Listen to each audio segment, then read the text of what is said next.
you're listening to this, then Ooh, a new vinyl for my collection. What the? man who likes to stay informed. I've got subscriptions to newspapers all over the country.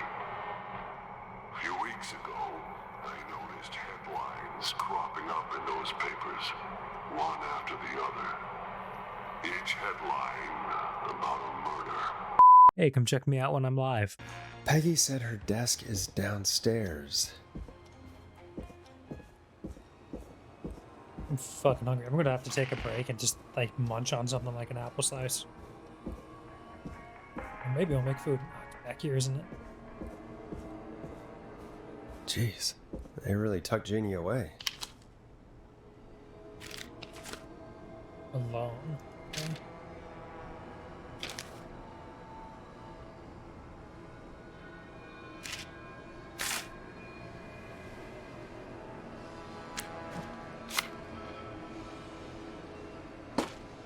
Friendship quiz.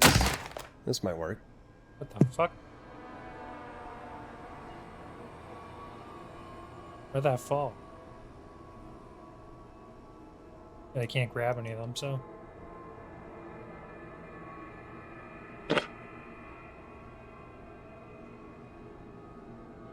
Interns do it for. Yeah, that's unfortunate truth. Most likely. Okay. Peak Mount Everest is Heather. Wait, no.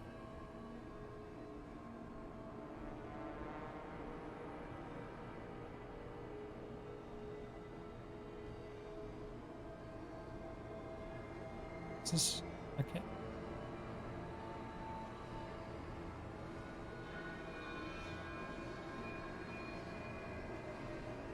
Oh, these are votes. So Heather is most likely to peak at Mount Everest. Most likely to win award for worst poker face is Cynthia. End up in prison is Seth. Escape is Jennifer. Olympic athlete is David and Heather. Driving. Okay, so Jimmy should drive. Lisa or Tammy.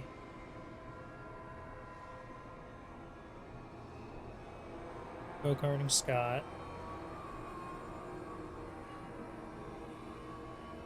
Triple running in a horror movies Jimmy. So anybody but Jimmy on that one. In a car crash. Okay. I have a plan. Author. Any more music I can down here?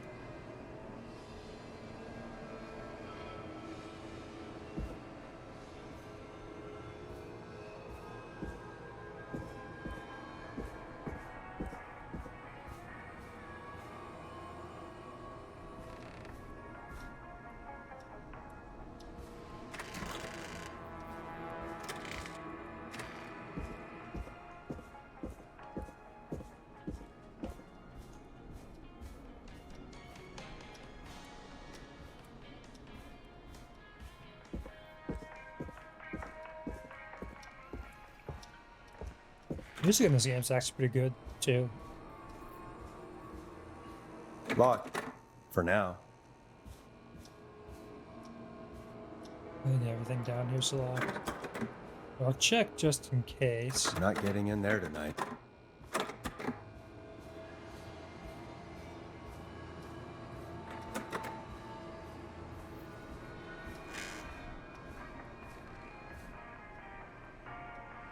Okay.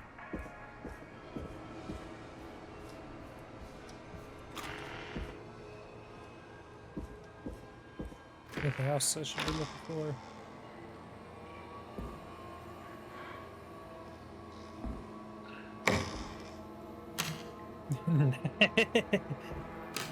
Fuck you.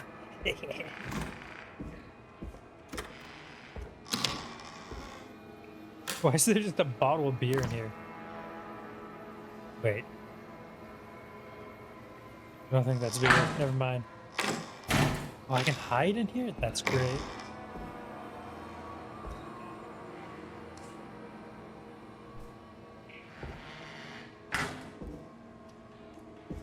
Let's go to the office just in case. See if I missed anything in there.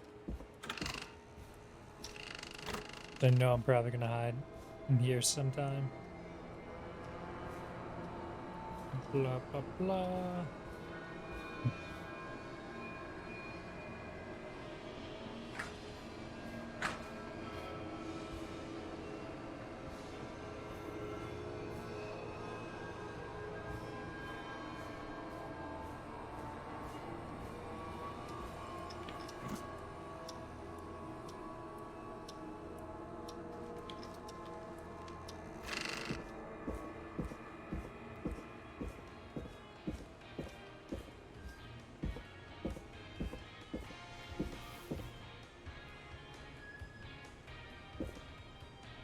Oh, what's going on there?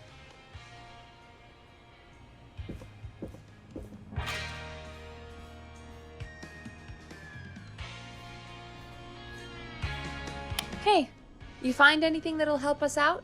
Yeah, I found a friendship quiz with all these kids on it. If you think that'll help, then good enough. Carrie's on line 1, whenever you're ready.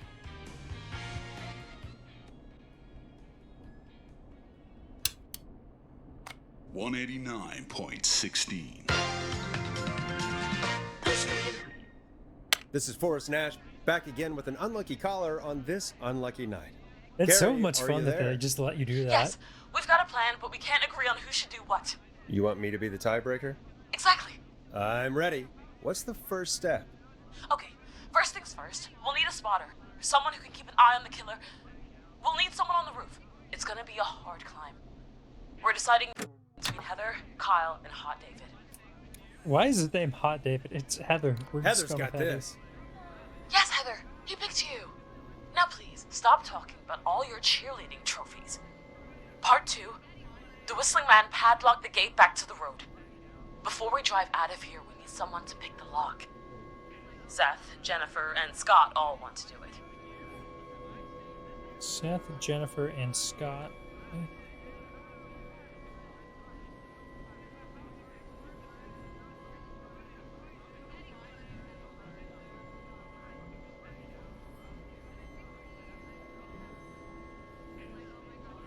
Yep.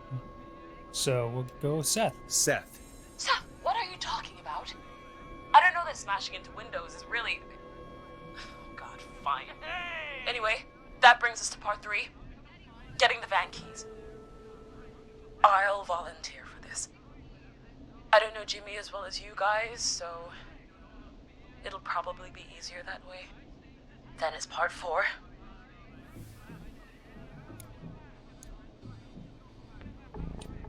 Well, this is a long plan. How much more is there? Only a couple more points. You're doing great. What's the next part? Part 4, we need someone to lead the Whistling Man away. We need a fast runner. For this one, we're trying to decide between... who was it again? Hot David, Cynthia, and Scott.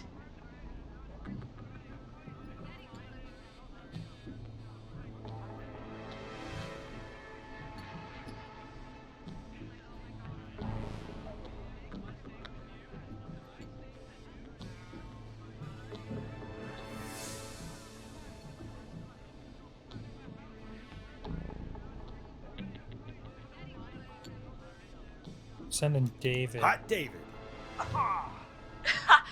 Yeah, you spend a lot of time running shirtless. Well, I hope we did got not this, Hot David. send them all to the death. Sweet. Okay, let's recap. We get the eyes on the roof. A runner distracts the killer while we grab the van keys and pick the lock on the gate. Now the tricky part. The getaway. Ooh, what's the plan there? Well, we can't all outrun the Whistling Man. But he thinks we're just a bunch of stupid teens. So, let's use that against him. Part 5. We trick the killer into a trap. You're not going to Someone can be pretend to be successful. injured. Who would make the most believable lead? Who you got? We got Lisa, Tammy, and Cynthia. Well,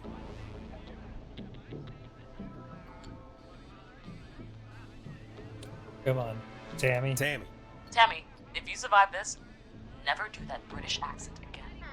That should take care of the killer. And then it's time to get out of here. Finally, part 6. We need someone who can drive us through the woods and back to Gallows Creek alive. Who's our getaway driver? Should it be... Who have we got? Chad? Scott? Cynthia?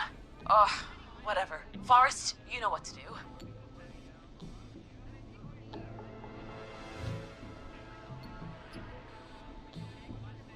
Chad's not on this list. He's the wild card.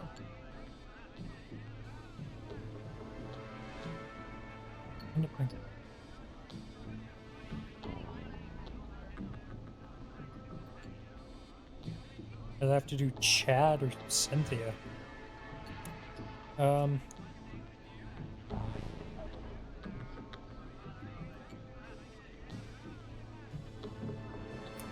Chad, you're a wild card. Oh, perfect. Your go-karting experience will be great, Chad. Thanks, Forrest. We'll just take a few seconds for ourselves, and then it's go time. Sounds good. Talk to you in a sec. Good luck, Carrie. That actually sounded like a pretty good plan. Oh, I fucked up. I fucked up big time. Worst poker face is Tammy. Ever most likely to win Oscars, Lisa. I chose. Aw. I hope you're right. Yeah, let's hope. I chose the wrong person. Tammy, I might have fucked us.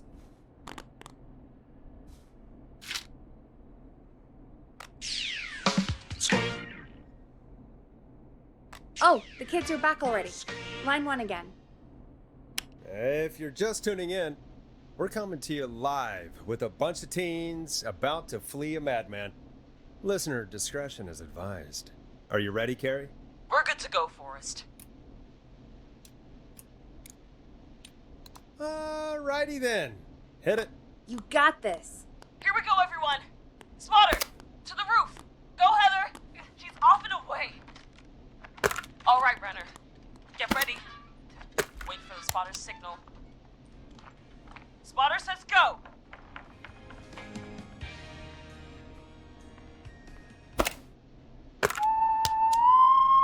Wait. Lockpicker, go. I'll get the keys off Jimmy.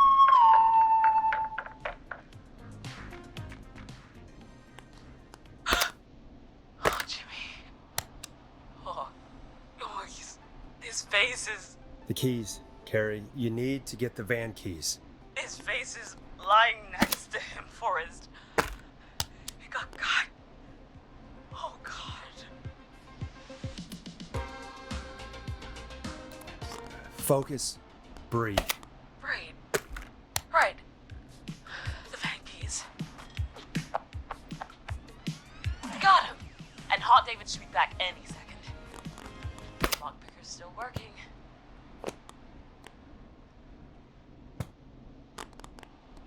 God, hurry up, lockpicking. Oh my God! Oh. Oh. Oh.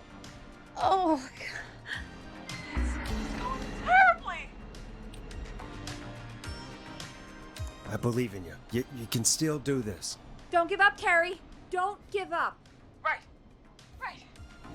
We just gotta keep pushing on. Time to trap the killer. All right. Bait. Get into position. Everybody else, hide.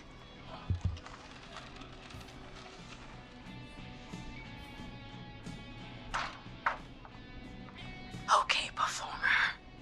Now, act like your life depends on it. Oh. There he is. He's buying it. Oh no. He knows. Hey, damn it. Now, push the bookshelf over.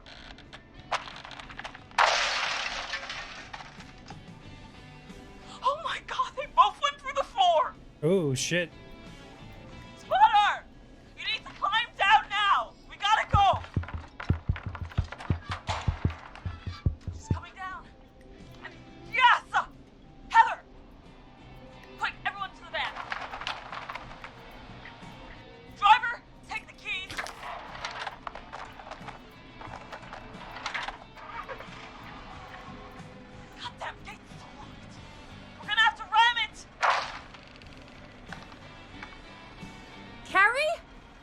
was that?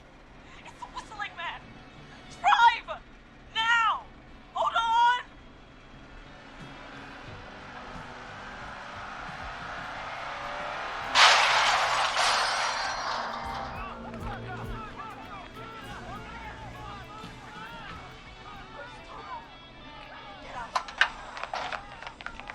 No! I fucked it up. Harry, you need to get out of there now! Oh, we crashed. Everyone ran. My leg's trapped. Forrest.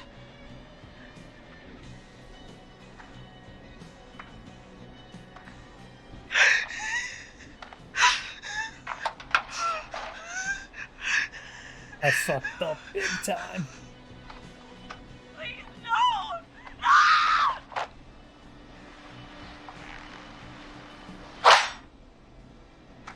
Just the wrong person for the lock and Harry? the wrong actor.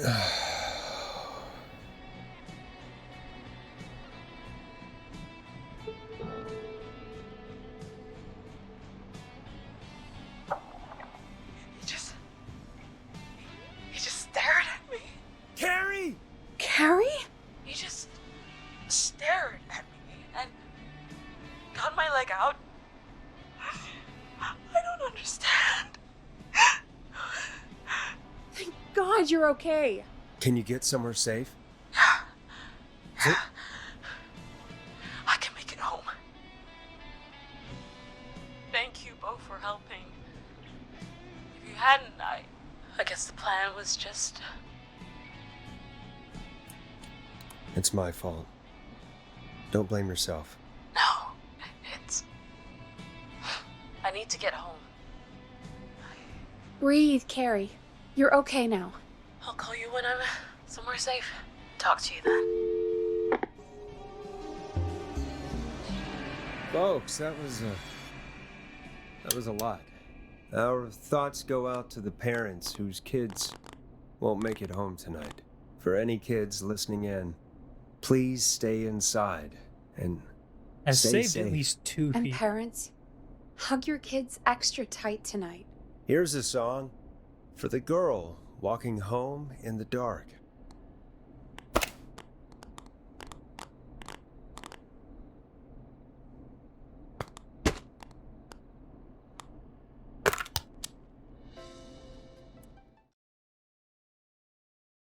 I fucked that one really bad. Hey, we had a call come in. Okay, Forrest, shut the music off. Forrest Nash here. Listeners, we've got another caller live on 189.16, The Scream. What's on your mind, caller? Hey, Forrest. I just wanted to phone in and say that I think I speak for everyone when I say that you're providing a real service for Gallows Creek tonight. It's cool what you're doing, man. Well, I'm just doing my job, friend. Anyway, tell me about yourself. What's your name? Are you keeping safe tonight? Yeah, man, I'm good, thanks. I'm at my roller rink, trying to get everything ready for the Harvest Festival tomorrow. I had a guy from Starling Security here earlier installing the Starling 4000 system, so I'm a little behind. As for my name, my friends call me Roller Ricky, and I now consider you a friend, my man. We're friends now, huh? Well, that's kind of you to say. Thanks. Yeah, man. Sounds like roller skating is more than just a job to you. So is this vocational? I wasn't always Roller Ricky. Once upon a time, believe it or not, I used to go by just Ricky. Yeah, back then, things were pretty rough. I used to roll with a bad crowd. Not all bad, but there was one guy. Anyway, some bad stuff went down. I harbored a lot of guilt for a long time and turned to the bottle. I didn't really talk about it or even know how to talk. It's just how it was. That bottle took the best years of my life. Or so I thought. It's never too late, Roller Ricky. How did you turn things around? I joined a support group. I opened up about my problems, and sharing that burden just took so much weight off. It's a long story from there, but I found roller disco. I learned how to have fun again, cutting loose and making shapes. Now whenever I get down, I get down. I'm finally free from it all, man. It's important just to talk to somebody. That's the first step. Ain't that right, Max? Aw, hello, Max. Yeah, welcome to the show, Max. Max is my emotional support dog. He's a rescue dog, but I always say he's the one that rescued me. He's the best dog a guy could ask for. That Of course, the dog's first gonna thing I did fucking was teach him die. how to skate. He's better than me now, a real pro. Max can skate. Yeah, man. At first they said it couldn't be done, and then they said it shouldn't be done. But Maxie loves the rink, man. Is that another train, Maxie? Maxie loves trains, man. He's even got that special how to greet them. Maxie sounds like a really special boy. Maxie appreciates all the positivity you're throwing out, my man. You know, I'm actually hosting free skating lessons tomorrow at the festival. I think it's a great opportunity to give back to the community. Man, all this talk of skating's got me itching for a boogie. Before I switch my radio off for the night, could I request a song for us? Something I can groove to, you know, something funky. It'll be me and Maxie's final boogie breakdown tonight. Then I think we'll take it down a level. I can do that. Thanks again for calling. You and Max, be safe now, okay? Bye, Maxie. You got it, man. Peace. Well, folks, this next one goes out to Roller Ricky and Max. Enjoy.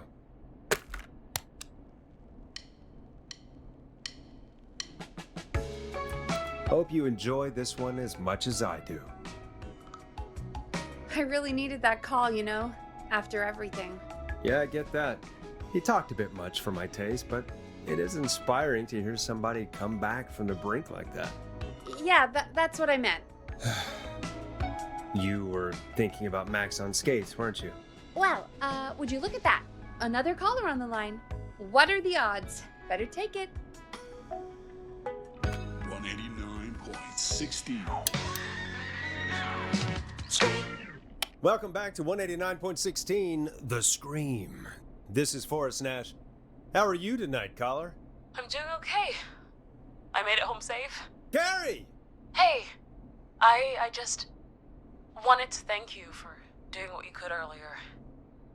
You know, even though not everybody made it, and, I don't know. Hey, it's okay. You were so brave earlier. You're safe now. I wanted to ask you why. Why he didn't. Why am I. Why what, Carrie? Why did he spare me? After what he did. Why let me go?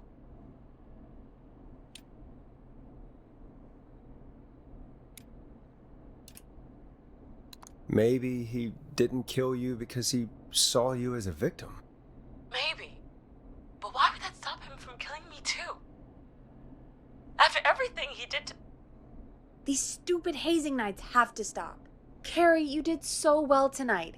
Stay safe and rest.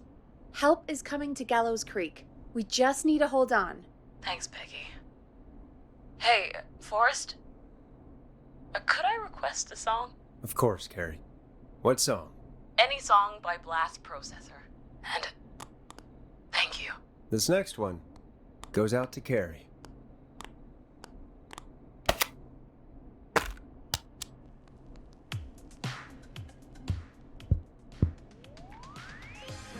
You know, what Carrie just said has really got me thinking. About what? The whistling man left her alone. Why? There must be a reason. When it comes to masked whistling killers, I don't think a reason is a key part of their process. Well, it's something to consider. I need to take a break. If you want to stretch your legs, now's the time. Just hit the Peggy button when you want to get back on air. I fucking need a break too.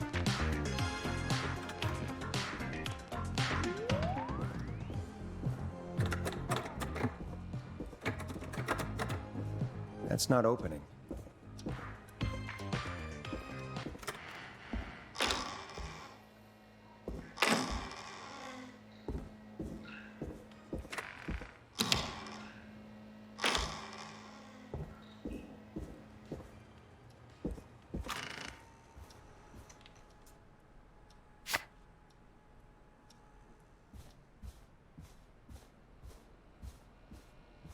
I don't think I'm missing anything here. I'll go downstairs and see.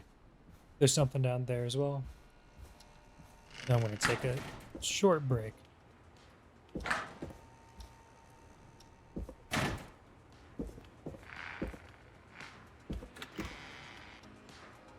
Fuck was that?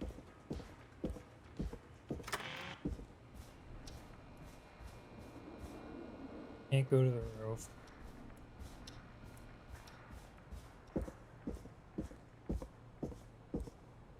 I think it's gonna be this girl. I think this girl's the person doing all this.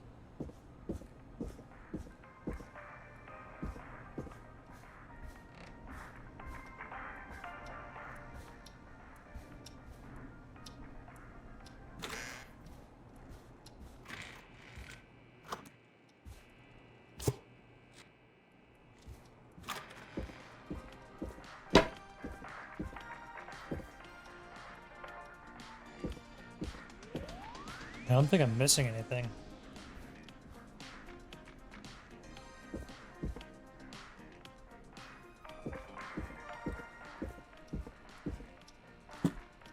Is that glue? This is...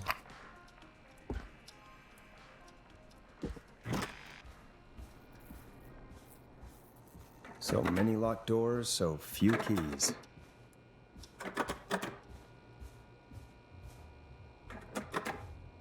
Locked tight. None of these are fucking... Just trying to check and see if any of them open.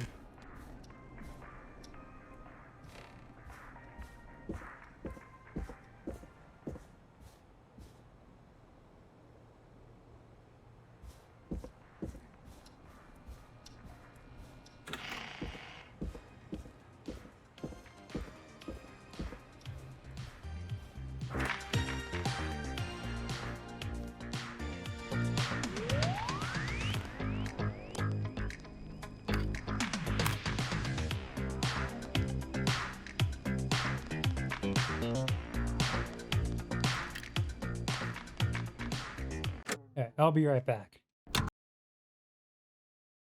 We're back.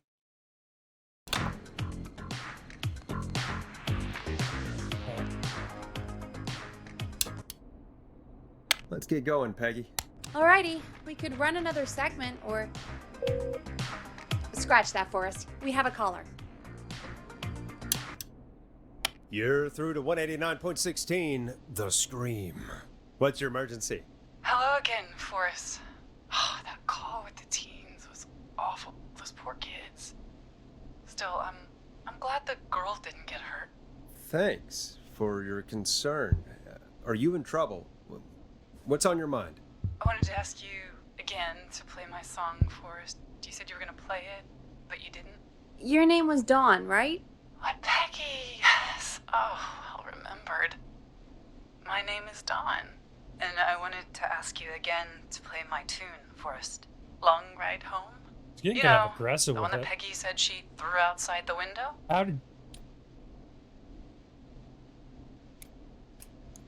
But we don't have that song. As you just said, Peggy threw it out the window. But, Forrest, you do have it. It's just outside the window. There's a serial killer on the loose. I can't just go outside hunting for a record. I'm really sorry, Dawn, but we just can't get it right now. I don't But trust wasn't this the Whistling Dawn. Man just at the old murder house? It's miles from the station. It won't take you a second to grab it. Don, I'm not sure if you've heard, but there's something unnatural about this freak. He's fast. I'm not risking it. Oh, but I think you will. Forrest? Peggy, I'm calling with more than a request. I know something. I think I know who's gonna be next. What? Are you serious? Play my song, Forrest, and you'll find out. Well, Hold on. My model's acting up.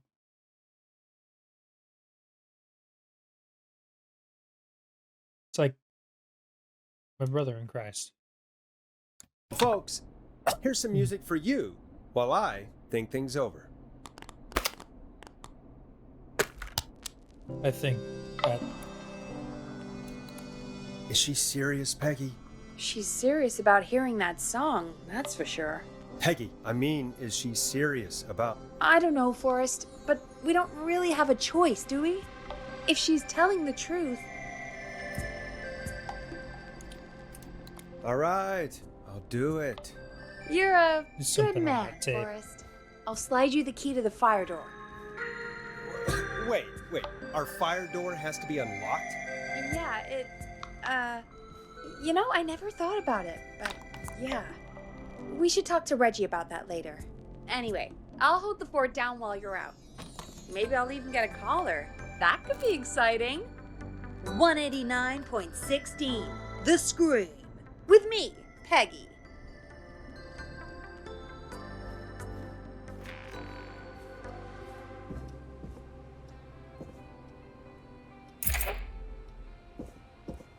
I'm not getting in there tonight. Something tells me that Dawn girl is going to be the killer.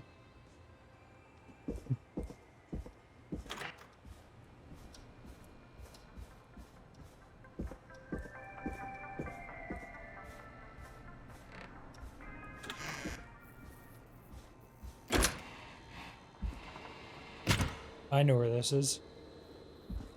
You know, I hope she'll be happy when I'm brutally murdered by the Whistling Man.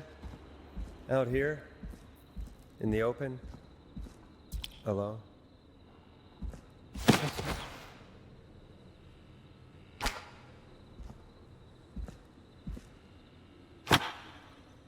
This is where I was at the tutorial. Nothing in here.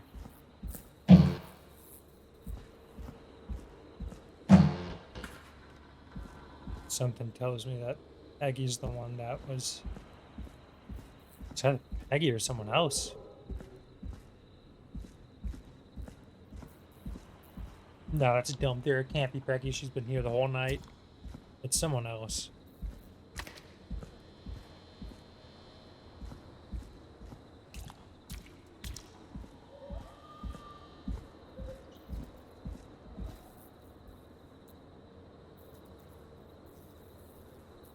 Here it is. Long ride home.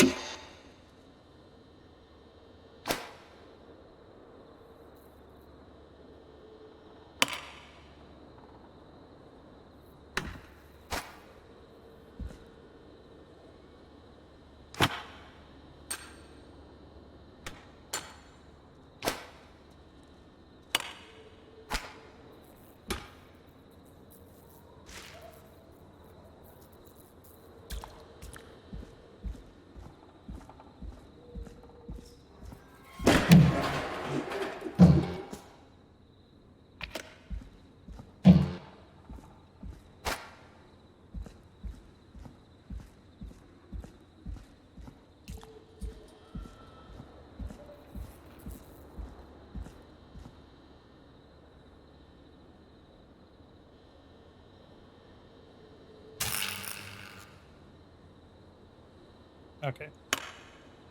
Bingo!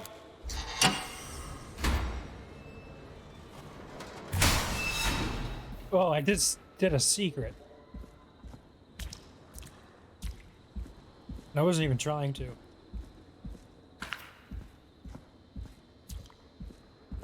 I could probably survive that fall. Huh. Looks like the janitor's closet. What did Peggy say his name was? Clive? What the fuck did I just find?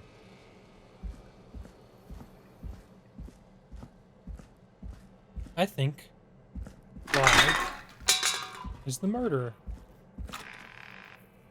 I wonder how the show's going.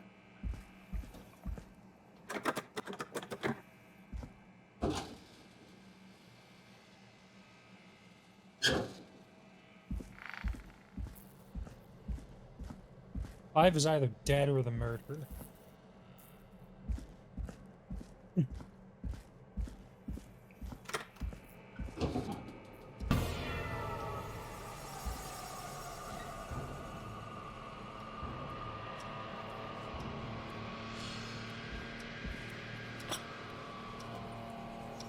What the hell?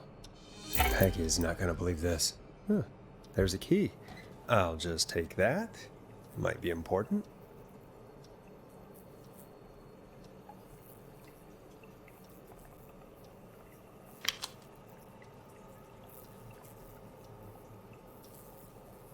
Oh no.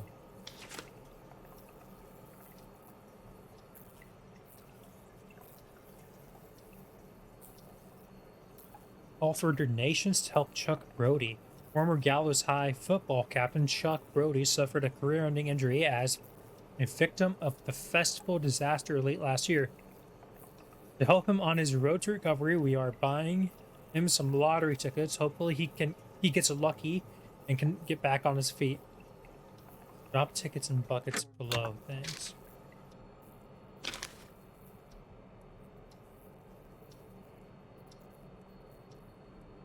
Blue shots. What's this?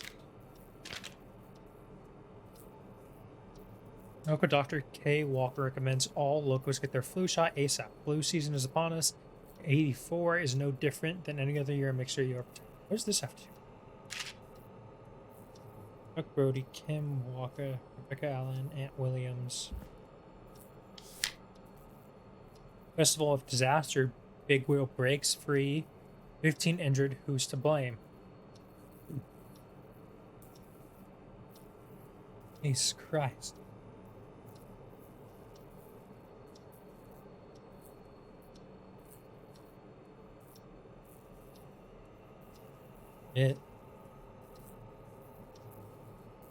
Gallows Creek Harvest Festival closed early this year after tragedy struck only hours after opening.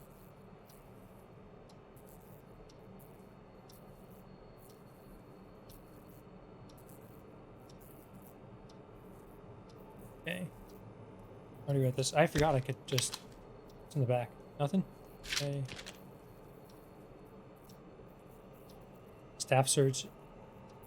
Okay, mind yourself. 1969 has been a great year so far. Staff surge at Power Station. Gallows Creek Power Station has 20 new staff in record time. 12 of which are students of Gallows Creek High. Okay. Nothing. Hospital, Power Station, Trailer Park, Gas Station.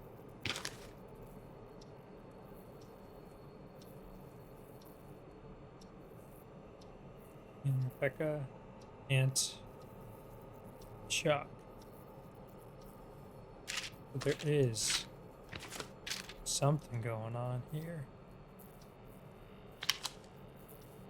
Marriage announcement. We would like to celebrate the marriage of Kim Walker and Peter Steen on 30th of May in 1970. Best wishes to the happy couple. Congrats.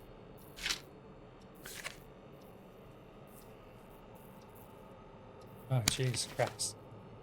Crime syndicate impounded. Criminal operation shut down.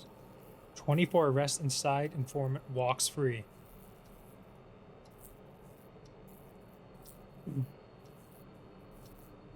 Police have put an end. Police have today finally put an end to the long-running car thieves crime syndicate. The arrests were made after a member gave up information on their co-conspirators to investigators. The informant, who asked to remain anonymous, will be hereafter be referred to as RA, walk free, no charges. On page 13. Justice for festival victims. The 2-year investigation into festival accident has concluded. Investigators blame 2 engineers that were contracted in from the local power station. Lead engineer Aunt Williams, junior high. Big wheel. Okay. Oh god. Beep beep, lookout tragedy. 5 dead, 16 injured after brakes fail on bus. Tragedy struck Gallows Creek yesterday afternoon after a bus failed to stop and crashed into a fuel tanker. The deceased have been identified as Gallows Creek local M.D. Rudd, Mr. Mr. D. Rudd, Mr. M. Houston, Mr. P. Stein, Miss K. Stein and Miss J.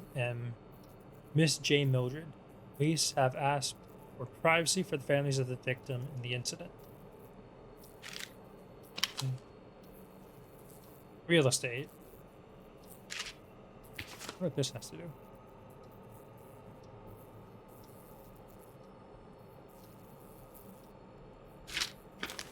This.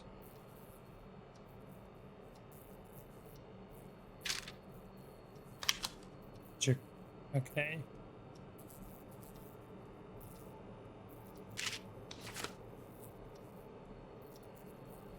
$24-hour gas station bought by a local ex-lottery winner.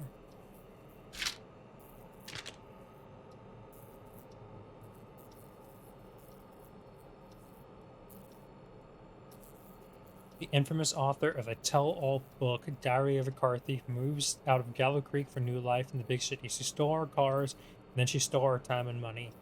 And our reviewer, Jim Randy, last year. Okay.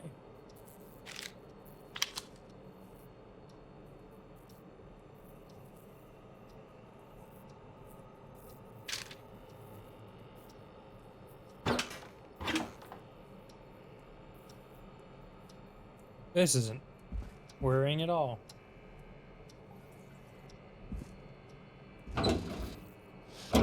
How the fuck did he hide? You can hear the lights buzzing. How did he hide this? How did he have time to dig this out?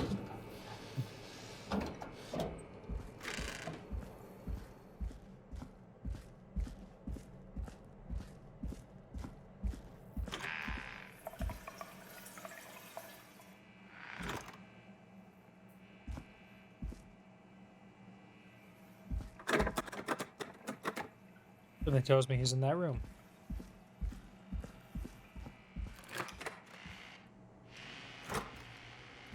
I need a key to get in there. I'm having a wonderful time.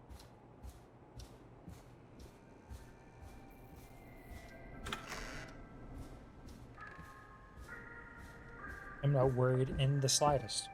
About the fucking janitor.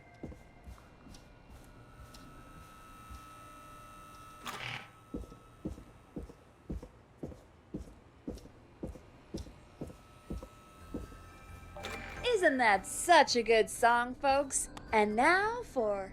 Jesus, Forrest, you've been gone for ages. I thought something had happened. Something did happen. Clive the janitor might be Clive the murderer. What? I'll start from the beginning. The fire door locked behind me, so Oh, was I supposed to go through the fire door and get stuck outside? Why did you heave that thing all the way up here? Because the basement's creepy as hell, and I don't like standing around down there. Fair. All right, let's run through this again. We have a creepy board you found in a creepy basement made by our creepy janitor who you think is the creepy whistling man. Yep. And on the creepy board are the names Chuck Brody, Kim Walker, Rebecca Allen, and Aunt Williams. Correct. And you think one of these people will be the whistling man's, Clive's, next target. That's right. And we've got to find them. You said there are 4 locations listed there too? The hospital, the power station, the gas station, and the trailer park. Clive must think the target is at one of those locations. Forrest, you're gonna have to figure out if any of the potential targets are at one of these locations tonight. Hit the button if you need any help.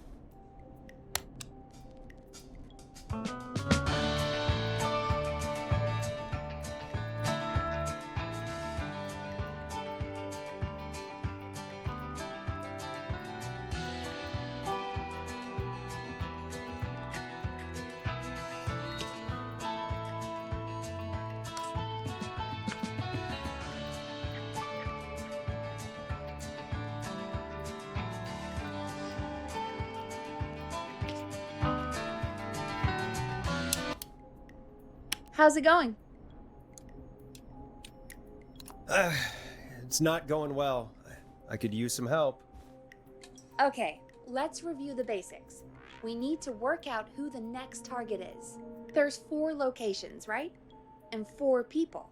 We need to figure out if anyone is at any of the 4 locations tonight. And if they are, we can call them and warn them. There must be some connections between the notes. That makes sense. Great. Need any more help?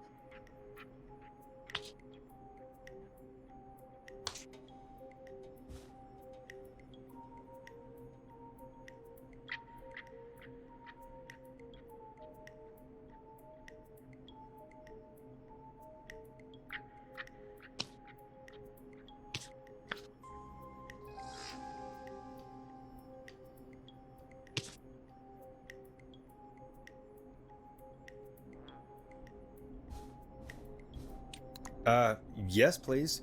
Sure. I think you should be methodical with this. Try grouping the notes by who they're about. You could also have a look at the dates and make a timeline. Maybe that will help rule out potential targets first. Got it. Thanks, Peggy. No problem. Okay, timeline.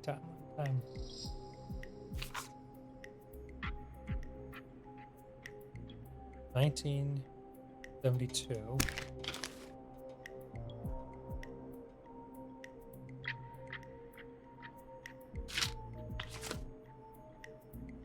'84. 69. Okay. Start with you. Timeline.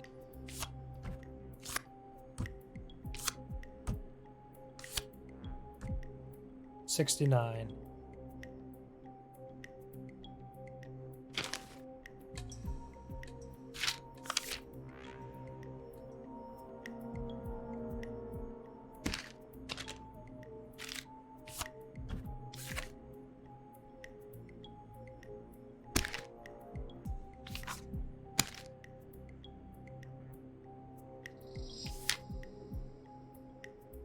Two.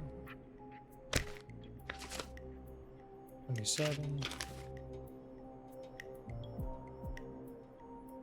Festival. 7. 87. 6.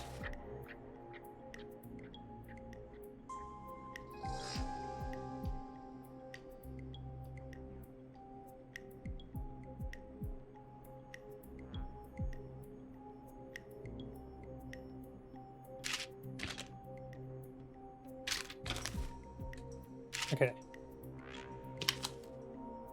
84. Where's the next one? 77. I need 70. 70 goes here. No. 77.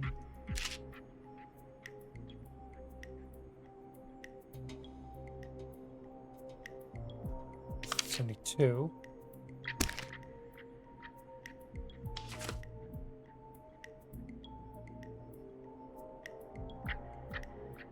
77.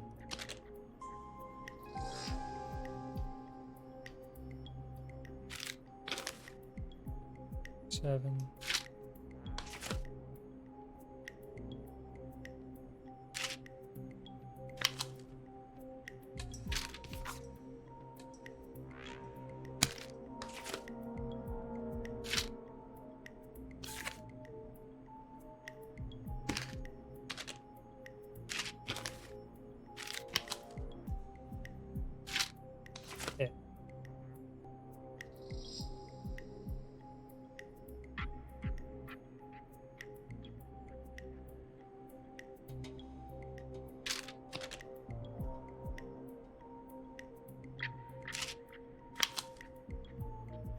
86, 87,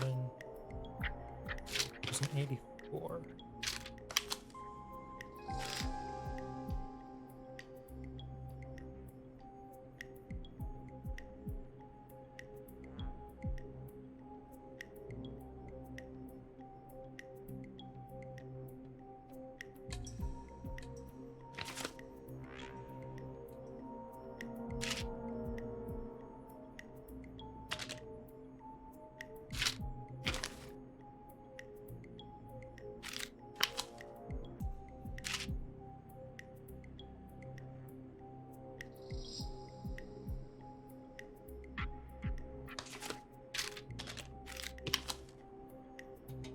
84.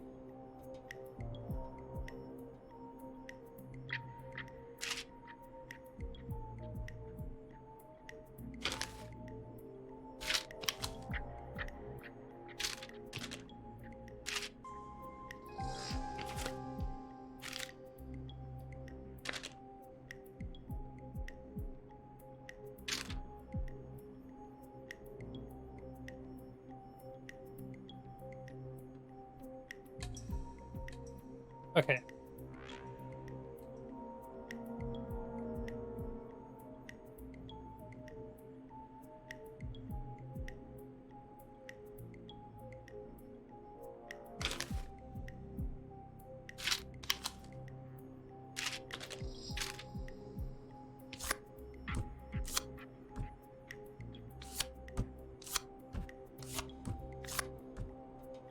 Move all this down a bit. Let's see it better.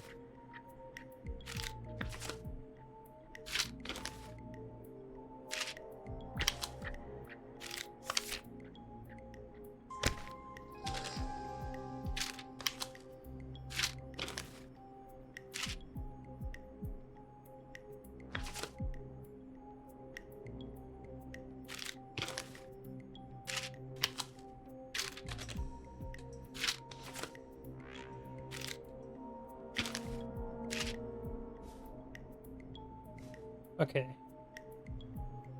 69, 69.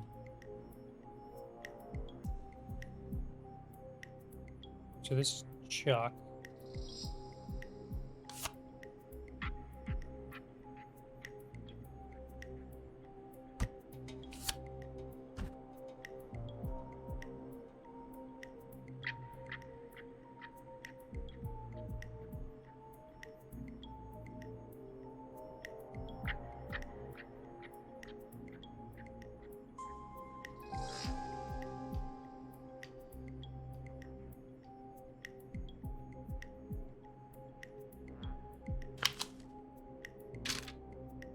So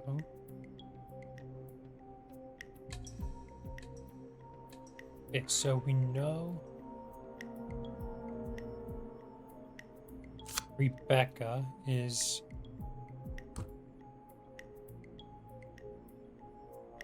that. Yeah, that's Rebecca, Diary of a Car Thief.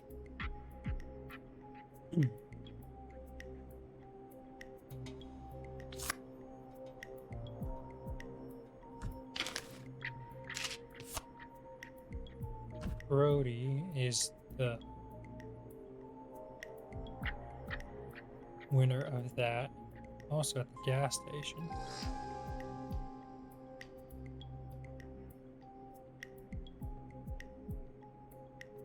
Name is Improv. Chuck is power station. Wait, no, Chuck is gas station because he won.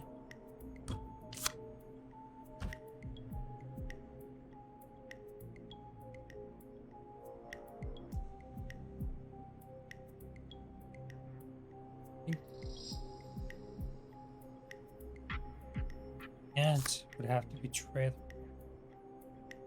The one who was arrested.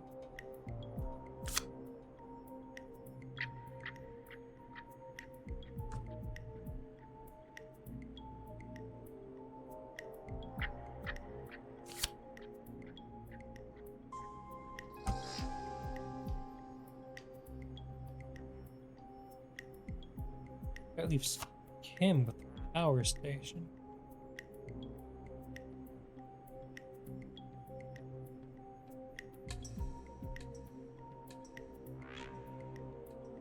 No, it can't be that. Maybe Kim's the hospital?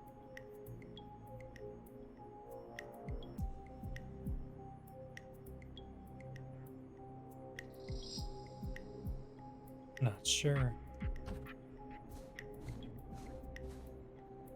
I'm missing something. How's it going? It's not going well. I could use some help. Yeah, no, fucking. Okay, let's review the basics. We need to work out who the next target is. There's 4 locations, right? And 4 people. We need to figure out if anyone is at any of the 4 locations tonight. And if they are, we can call them and warn them. There must be some connections between the notes. That makes sense. Great. Need any more help? Yeah, give me some help. Yes, please. Sure. I think you should be methodical with this. Try grouping the notes by who they're about. You could also have a look at the dates and make a timeline. Maybe that will help rule out potential targets first. Got it. Thanks, Peggy. No problem. Let's reorganize this then.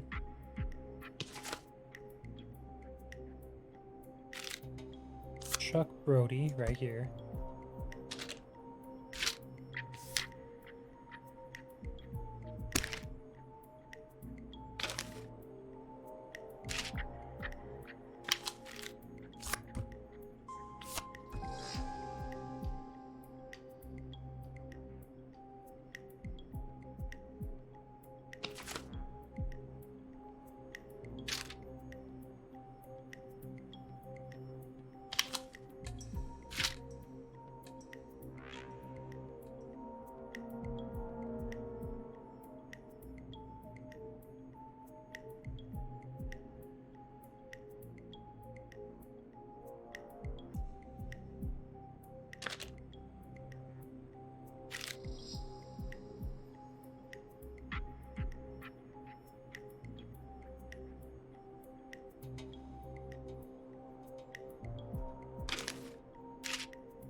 Him.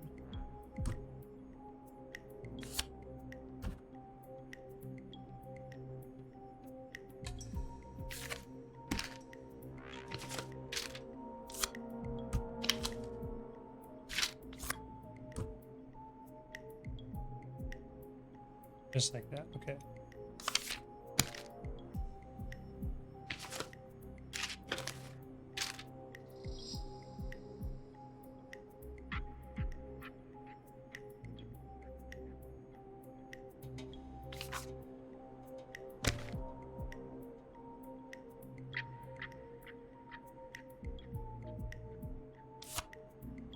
He owns the gas station.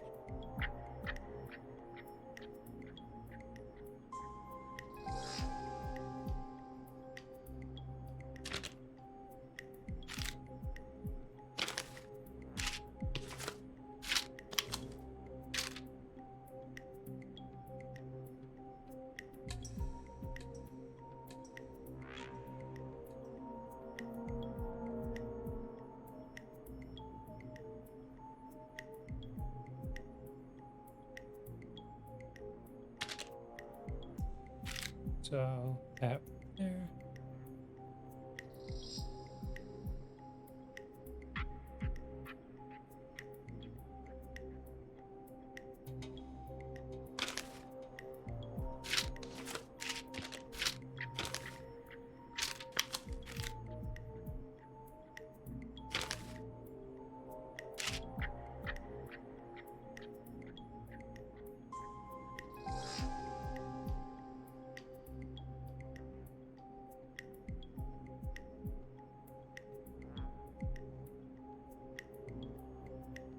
And Walker, so she's hospital.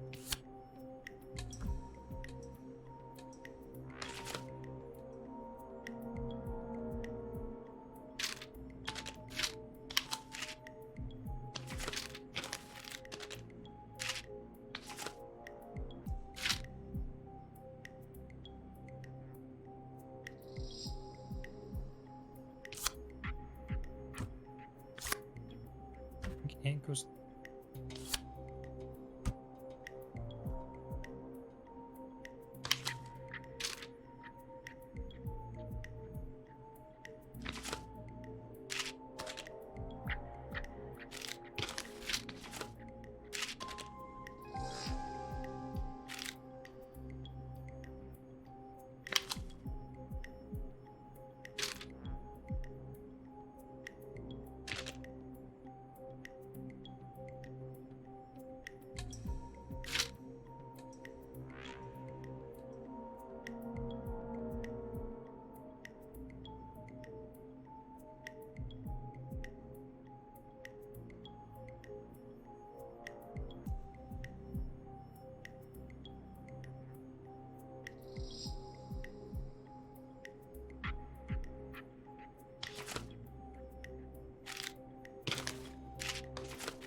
think I'm getting this down. Okay. So this is Chuck. Chuck gets injured during festival disaster after Aunt Williams power station, then wins the lottery and buys the gas station.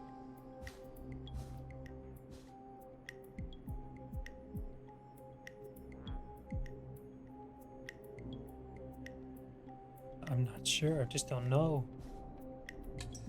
How's it going? I'm okay, thanks.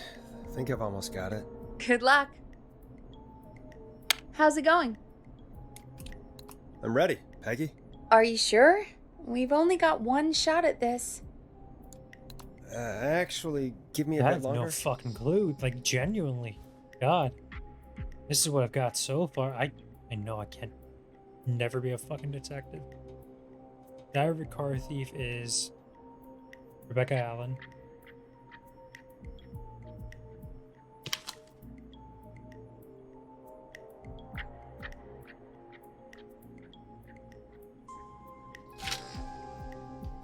We'll listen to the song just in case.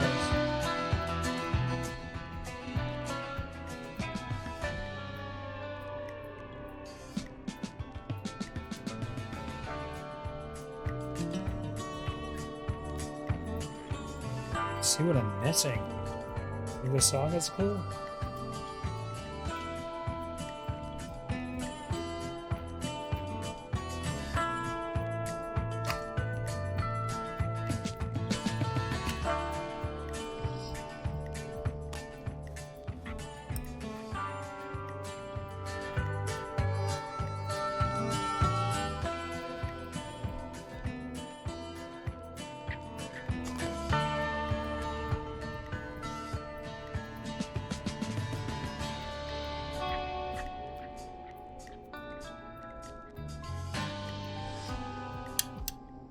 How is that supposed to help? She want?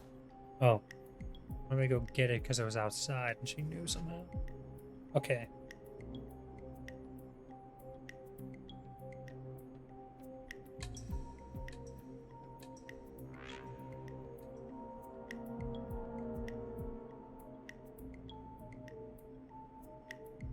Might just have to look up a fucking guide on this.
I think it's Chuck.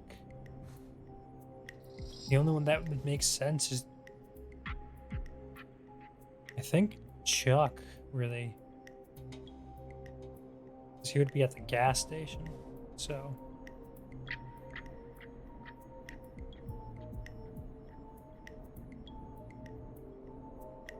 How's it going? Awful, but I think I got it. I'm ready, Peggy. Are you sure? We've only got one shot at this. Let's do it. I'm sure. Let's do this. Okay, name first. Who do you think the target is? I think it's Chuck. Chuck Brody. And where will I find them? Gas station. The gas station. Okay, I'm dialing. One moment.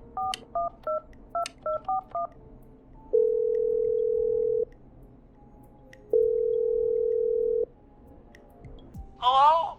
Chuck Brody! Listen, I know this sounds crazy, but we have reason to believe the Whistling Man is coming for you. You need to get yourself and everyone else out right now. The Whistling Man? Who the hell are you? Who is this? this is Forrest Nash. Listen, the Whistling Man's back. We found a list with your name on it, and... Oh, God.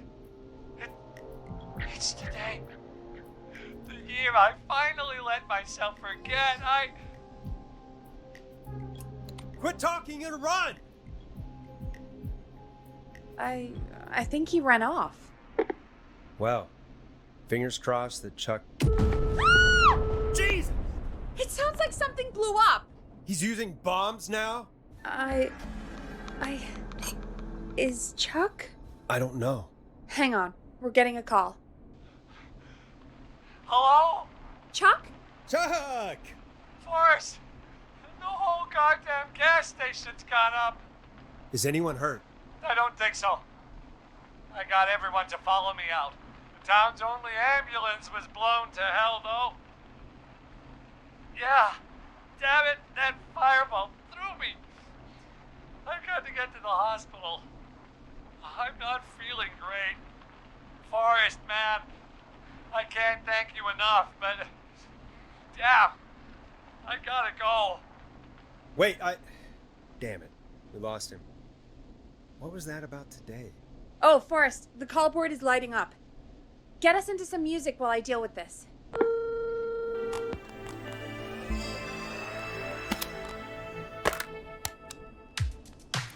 Here's some music while we regroup here on KFAM 189.16, The Stream.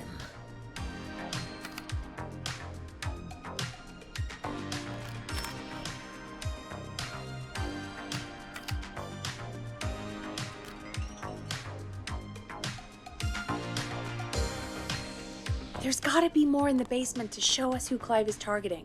And if that's the case, we can get ahead of him. Stop the killings before they can happen. Forrest, we need to go back down. By we, you mean me, right? Yep. Like I said, I need to handle all these calls. Maybe start with that creepy mannequin room you mentioned before. I still have a lot of questions about those, by the way. Me too.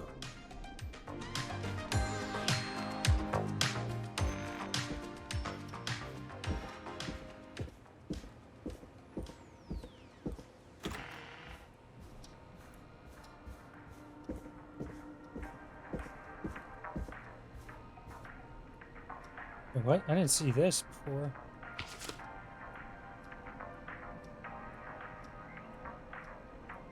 Luxury and affordable apartments, 2 3-bedroom, bathroom, modern open plan, swimming pool. This is new. Oh, this isn't. Right out.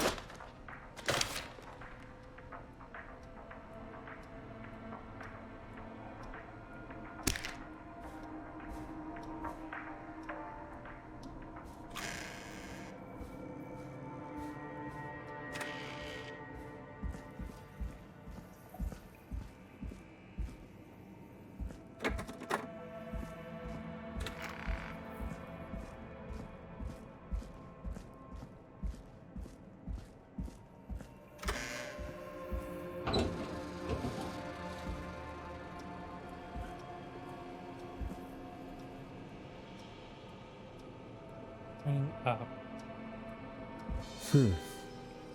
A key? Was this always here? I must have missed it when I brought everything upstairs. I don't see a key.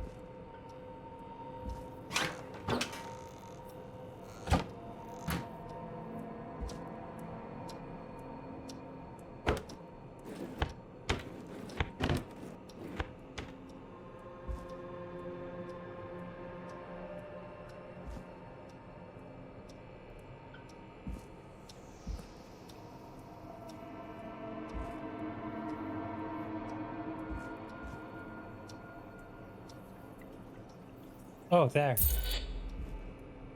Basement storage. Okay. This is the part where I run from the killer?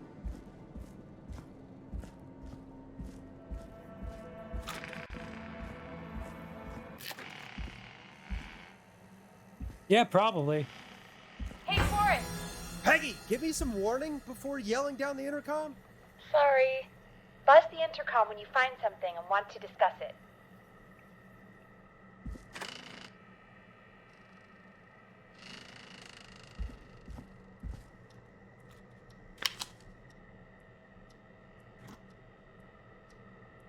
There's a radio.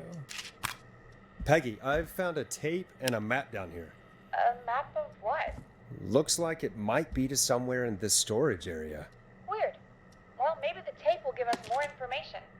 Give it a play. Forrest, you should listen to that first tape you found.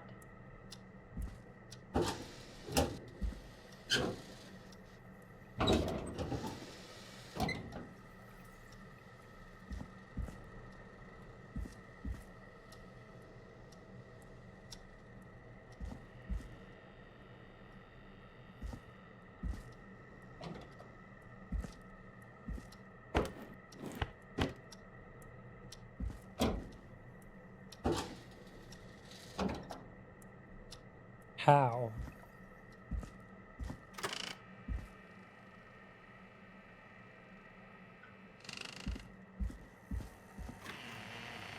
Okay, I need to listen to this tape, but I don't have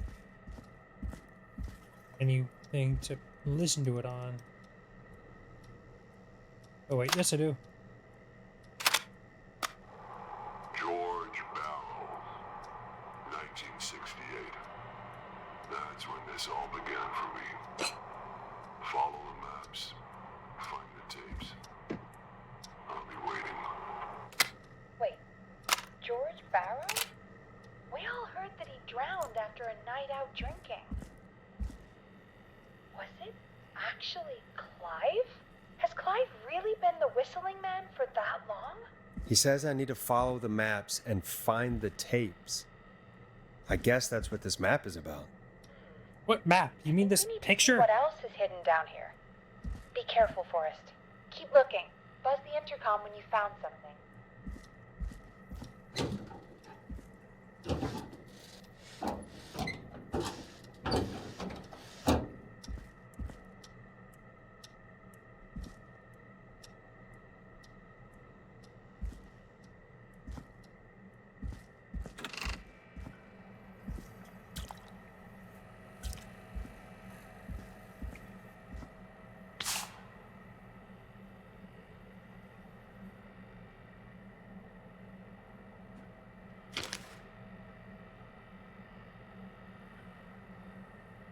Finding a lot of things.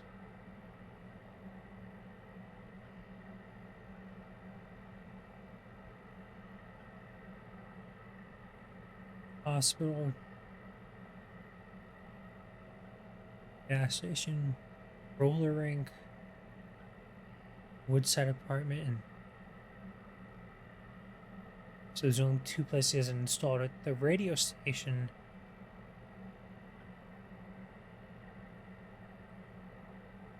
In the apartment.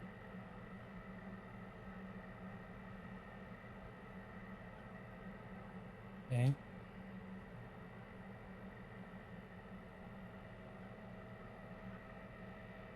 Were you down for that? Oh, that did not just go behind. It did.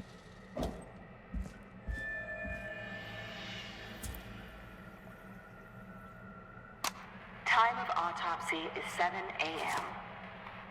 Cause of death is asphyxiation from drowning. The degree of rigor mortis indicates that the subject has been deceased for 5 hours. That puts the time of death.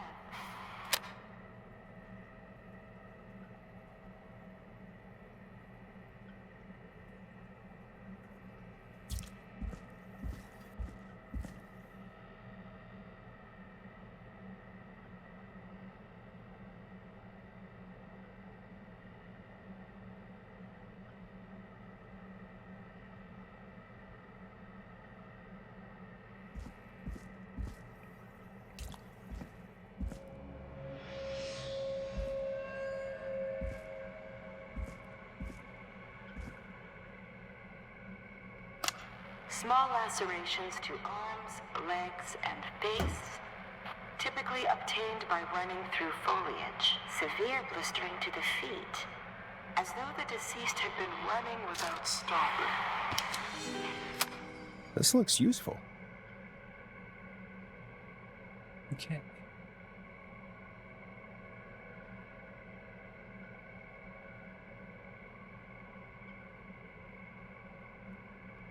At 4 a.m., a call was received from a jogger and Miss Sandra Sharpie reporting that a body had been found washed up in the reservoir. They drove out to investigate and was able to identify the body at the scene as that of Gregory Barrow. They contacted the coroner's office, and then the boy's parents. They informed me that they had not seen him since 7 p.m. on the 2nd. Ah, shit, sorry.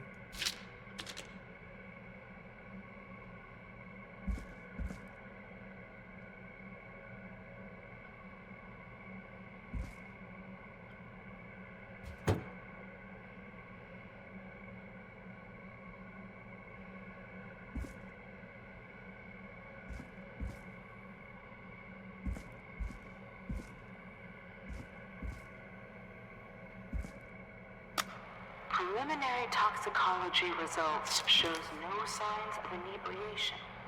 However, a high amount of cortisol was found, indicating elevated levels of stress in the immediate moments before death.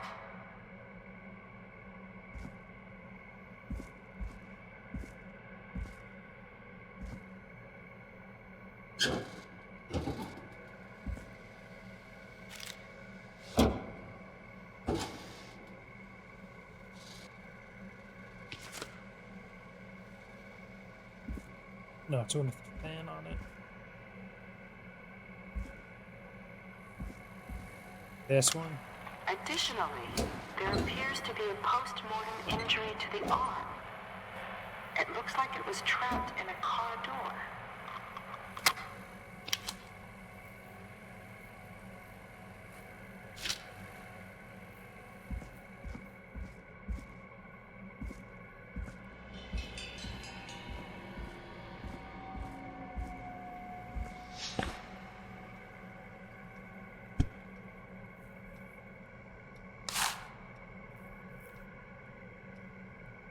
Humpty Dumpty.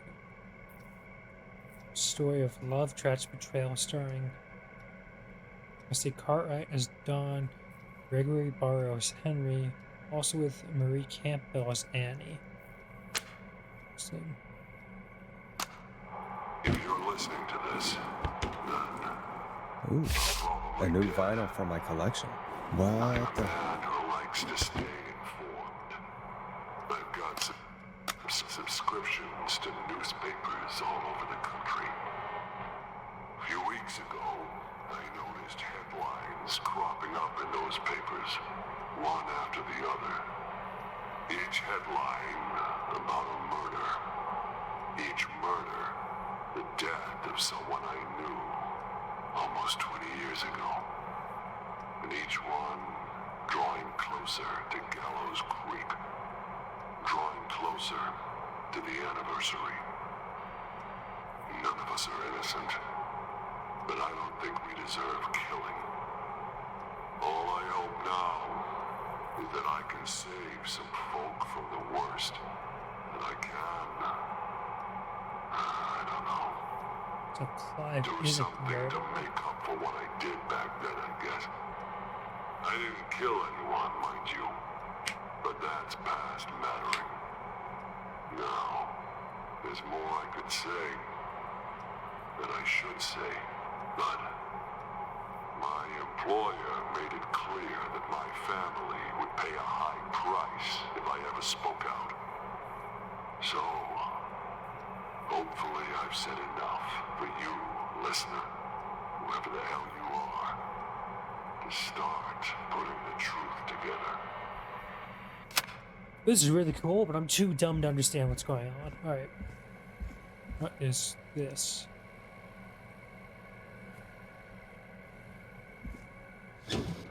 Ooh, there's more. It is the coroner's opinion that the This has to be subject important. likely feared for his life and was chased, resulting in a fall from a height into a body of water where he hit his head, was knocked out, and drowned. Following that, he was moved. Dr. Sullivan, we need to have a talk. That recording. Shut it off.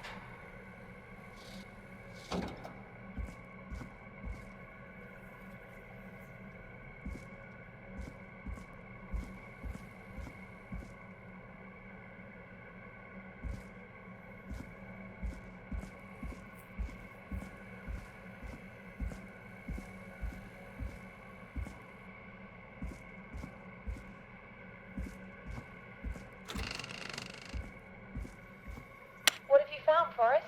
It's an autopsy tape. Doesn't say for who, but I think it must be for George. Poor George. He was so young. Something's bugging me, Peggy. What do you mean? I swear I recognize the voice of the woman talking on the tape. I just can't place it. It's the lady. Seriously? Do you think you've met her before? Dawn. I don't know. I mean, I just got here recently. I don't know. Found another tape. It talks more about how George died. What did it say? It sounds like he was running for his life. Sprinting through trees and bushes, getting cut up all over. What would drive someone to do that? I'm not sure yet. There's also a tape about a toxicology report. There were no signs of drinking or that he was on anything. What? But everyone said he went swimming drunk and drowned. It was in the newspaper and everything. I found a written autopsy report. What does it say? According to that, it's just like you said at the start. George drowned after getting drunk. Said he liked to fight, too. But that contradicts the tape. I know. And I think I know why. There's a note with the report that says, "I'm sorry I made you do this, Virginia." If it was on the autopsy report, then Virginia must be our coroner. Wait, the caller from earlier, when we had to call the takeout restaurants, wasn't her name Virginia? We need to call her back once we finish down here. It looks like she might know something about what's going on.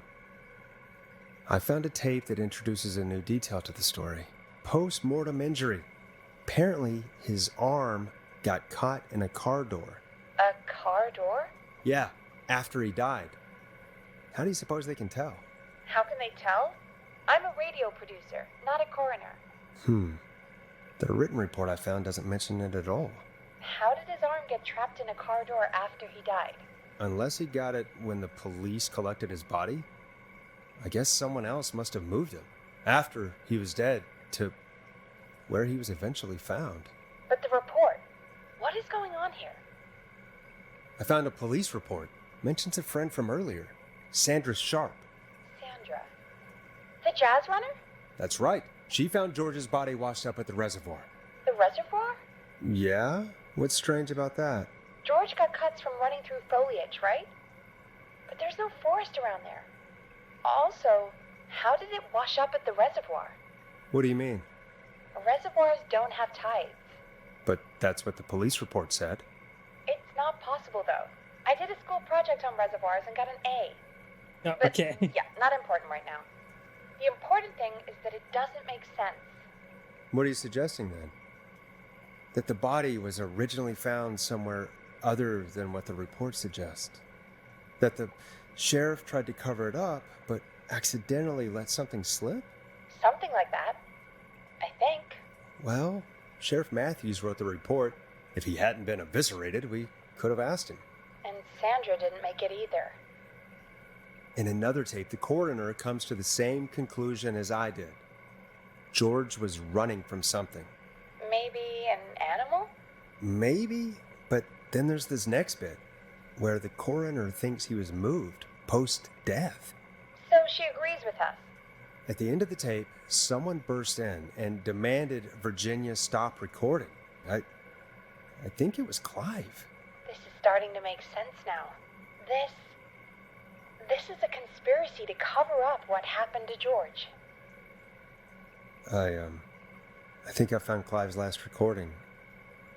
I think Clive might be gone. Gone? I found a confession. Not for any killings, but for playing a part in covering up George's death. He left this behind in case he died. He hoped someone would find it. Do you think the whistling man already got him? Possibly.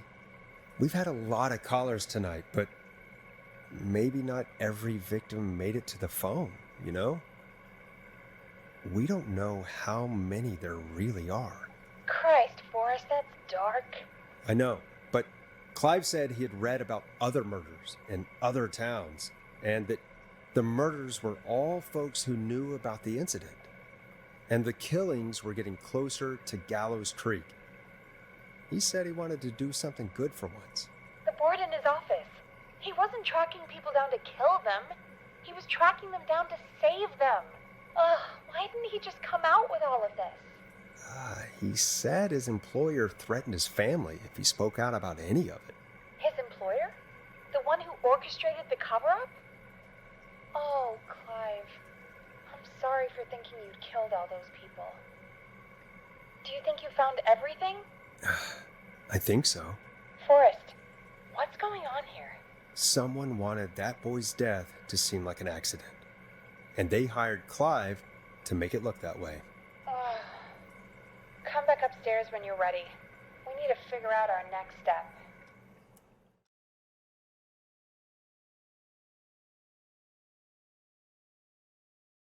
Thank God you're back, Forrest.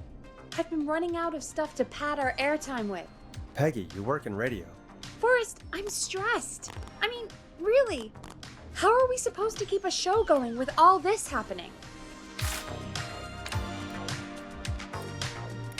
This is our job, Peggy. We gotta do it. You're right. So, what's the plan now? I think we should call Virginia back. All right, I'll get her on the line. When you're ready, shut the music off. Hello again, Gallows Creek. This is Forrest Nash. We're circling closer to the truth behind tonight's events. To this end, we're calling back one of our earlier callers, Virginia Sullivan.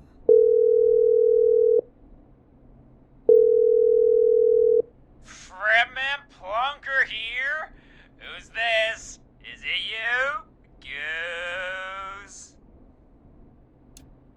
Plunker, hey, it's the Radio Man, Forrest Nash. Radio Man? What's up? Solving mysteries, saving lives. The huge.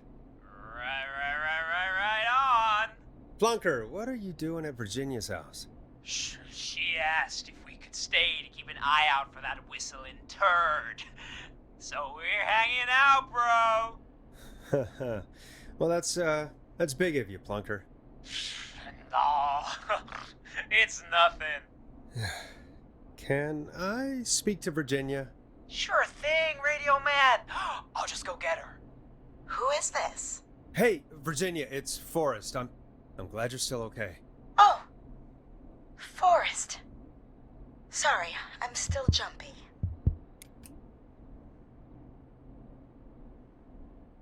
I can't blame you. I'd be jumpy too. I'm so sorry this happened to you, Virginia. I thought I was. I thought... Easy. We're not calling to talk about earlier. We're calling because we think you can help us understand why this is happening tonight. Me? What would I know? Does the name Clive mean anything to you? Clive? No. I don't know that name. What are you asking about this for? You mentioned that name earlier when you called us the first time. I don't know what I said then. I was petrified, Forrest. Clive's the janitor at our station, and we know you spoke to him in the past. Forrest, please. You don't know what you're doing. He'll come for me. Virginia, it's okay. Clive won't be coming after you. We think Clive's dead. Dead? But isn't he? He's the whistling man, Forrest. We thought so too, but... You don't understand. All those years ago, he... It's okay, Virginia. He's gone. We found evidence to suggest he... well... And we found your autopsy reports for George Barrow. How? I saw him destroy them. Well, he didn't. I don't know if he kept them or made copies or what, but we found them, and we know it's related to what's happening tonight, which is why we called you. Why did you write a false report? All right. One day, I came into work to find a boy on my slab. And as I finished the autopsy, this man, Clive, he just burst in. And he started making demands to give over the reports, to falsify what I found. Of course I said no. But, well, when someone wants to make you do something, they can use the carrot or the stick. For me, he used both. You see, my sister is sick. She has a chronic condition that's never going away. It's expensive to treat, and it was getting to where I couldn't afford it. And Clive promised me that his employer would pay for my sister's treatment if I did what he said, and that if I ever spoke about this, he'd beat me to within an inch of my life. I don't know why he had me do it, but my sister needed me. You have to understand, she needed me. We understand. I still don't know what's going on, so... Thank you, Virginia. That was brave. God, I just want this nightmare to end. This will help end it, Virginia. Thank you. Stay safe, Virginia.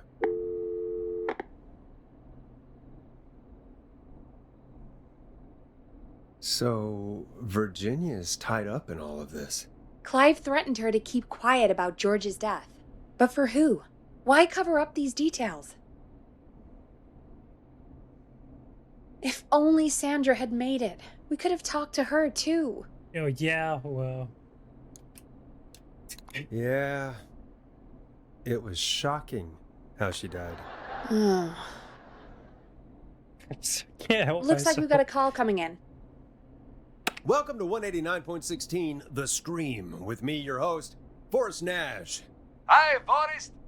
I know this is really out of the blue with everything happening tonight, but I wondered if you could send a special birthday message to my uncle. You know what? I'd welcome a change of pace. I'd be glad to. Thank you, Forrest. He's my Uncle Ronnie. His first name's Peter, but he never liked his name. But since he always had salt and pepper hair, even as a kid, can you believe it? Folks always called him Pepper.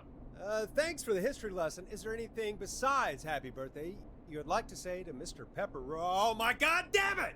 Yes! Tell him he can get the best birthday deals and party packages here at Putney's Pizza. Starting at You son of a bitch! Stop calling us! Sorry, Forrest. Let's just move on. I could tell We've he's already not. got This is another what I caller do. on the line. I kind of like that guy. This is 189.16 The Scream. I'm Forrest Nash. You're on the air, caller.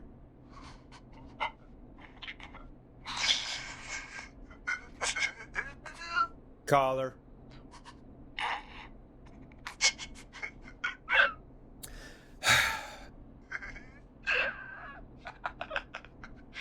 Ponty. Ponty's Pizza always delivers. Come rain or sleet or whistling man, we'll be there.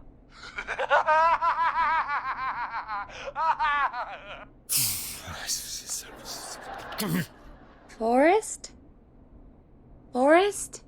Are you okay? Forrest? I hope the whistling man gets him with his own pizza slicer. Jesus, Forrest? Sorry, that was too much. It's okay. It's been a high-stress night. Don't worry about him anymore, okay? Not for tonight, anyway. I think he's spent for now. We've got another call, whenever you're ready. Folks, don't spend your money at Ponty's Pizza. That's all I'm gonna say about that. Moving along, I'd like to welcome another caller to 189.16 The Scream, with me, Forrest Nash. Who may I say is calling? Well, hello again, Forrest. Dawn. We played your song, Long Ride Home. Did you hear it? Can you tell us? Never mind that now. First, I'm calling because I need your help. Are you in danger? I sure am. Do you mean Yes, he's after me now. you? I think so. He must have heard me on the radio helping you. Right. Okay. Tell us everything. I was out following a lead, trying to work out who would be next, after Chuck. And what happened? And I started to feel like I was being followed. I came back to my apartment building, but this newfangled security system has me locked out. I need you to help me get inside. Starling 4000. User manual. Exactly what I knew. These knew codes this would be should come in helpful. handy. Don't you have a key to get in? Only for the apartment door. The front gate requires an entry code. The future is electronic, I guess. I need that code to get inside. Which apartment block do you live in? Maybe one of our listeners lives there too. It's the New Woodside apartment building between the town hall and the trailer park. But I doubt any of your listeners live there. I don't have many neighbors. Sounds like a prime piece of real estate. The sound really carries at night. Shit.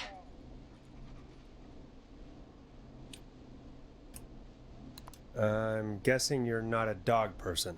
No, I'm not. It's my neighbor's dog. Boy, I wish he'd muzzle that thing in. Oh. And now he's blasting David Scopo out of his window. This night can't get any. The whistling man. He's coming down the street. I don't think he's seen me yet. Forrest, please. I need your help. I need the code for that security system, or I'm gonna die. What's the name of the security system? There's a sticker on the box. It says Starling Security 4000. There's a keypad, and it looks like it wants a 6-digit number. We'll see what we can do. Thank you, Forrest. Yeah, of course. Don't worry, Don. Thank you, Forrest. I knew I could count on you. I'll sit out of sight. Call me back soon. All right, folks. Here's a little tune for you all to enjoy while I try to break Dawn into her apartment. You were pretty quiet there, Peggy.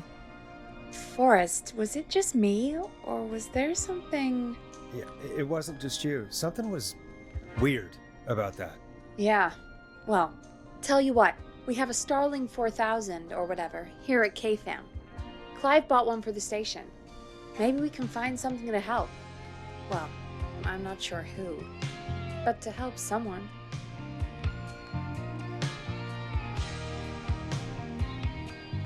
Okay, so she's locked out of the Woodside Apartments, and somewhere Clive probably has the papers for the Starling 4000.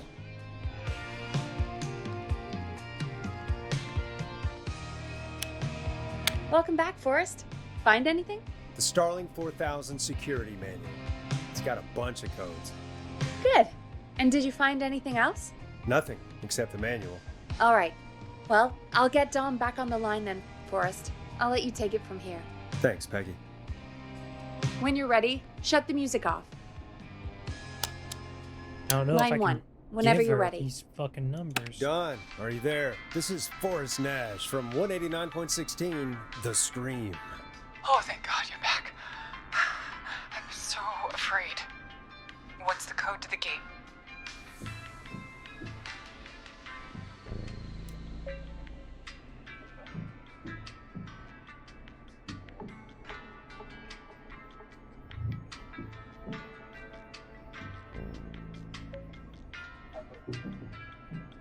Maybe it's Dawn. Maybe she's the one. I don't know if I should give her the test or the entry.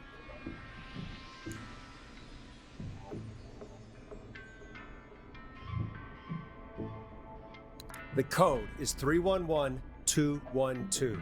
Thank you, Forrest. I'm sorry. Maintenance are not currently available. Please phone back between... I knew it. Maintenance? I think you gave me the wrong number on purpose. Well, I'll just do this the hard way.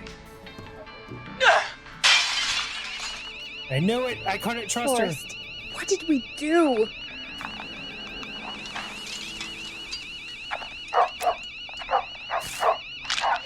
No! Nancy! Not yet!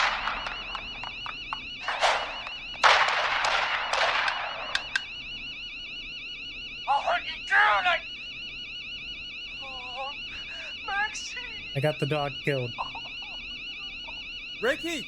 but I knew I Ricky! couldn't trust her. Hello? Hello? Forrest? Is that you? Did you have something to do with this? Ricky, whoever that was, she was trying to get into the building. I tried to help, but She? Forrest, man, you got no idea. That was him. That was the whistling man. The alarm gave me just enough time to get my rifle. Oh, man, Maxie, I'm coming, buddy. Forrest, I've got to go. I've got to go. Come on, Maxie. Stay strong. I hope that fucking okay. dog survives. Gallows Creek, here's some music while we process what just happened. I did it. I saved him. So, the whistling man is a woman? I had my suspicions. Yeah, sure, Forrest. You just never mentioned it. She called up. You spoke to her multiple times.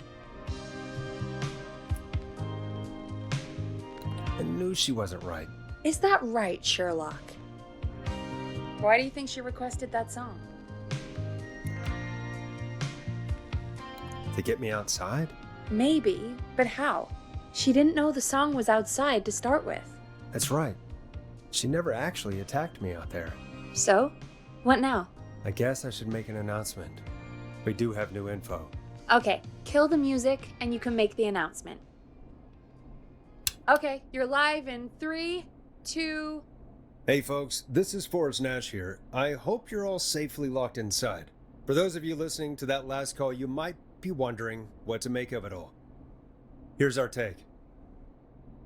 We now believe the killer is actually a woman, one who might manipulate you into letting her in before she attacks you.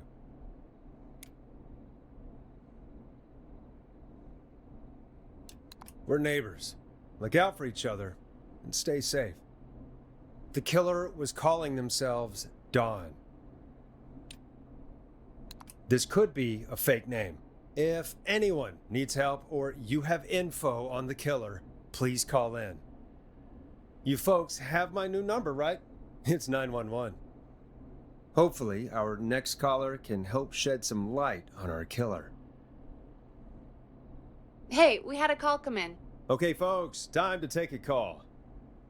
This is Forrest Nash, and you're listening. Please help me. My name is Casey Moore. I'm at 25 Nancy Drive.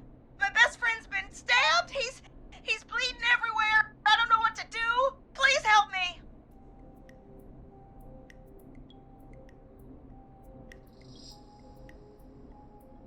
I don't know.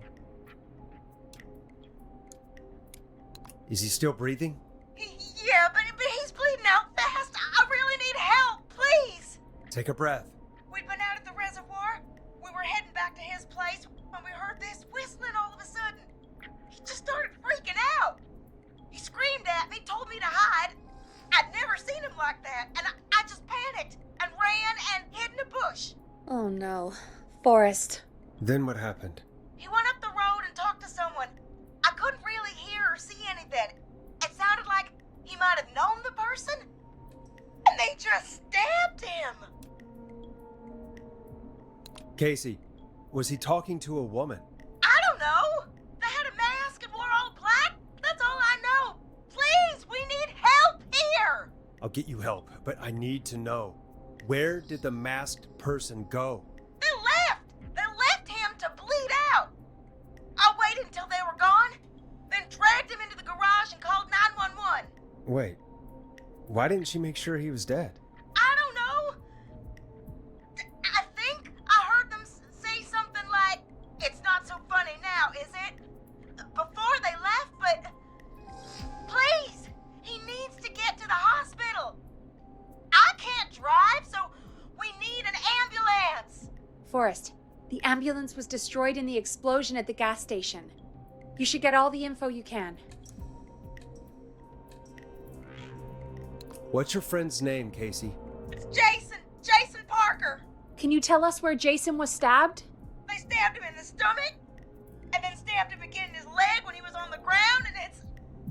Oh, the knife is still there in his leg. We'll be right back. Peggy, patch us through to the hospital. On it. Phoning St. Gabriel's now. Switch to line 2. Hello, St. Gabriel's Hospital. How can I help you?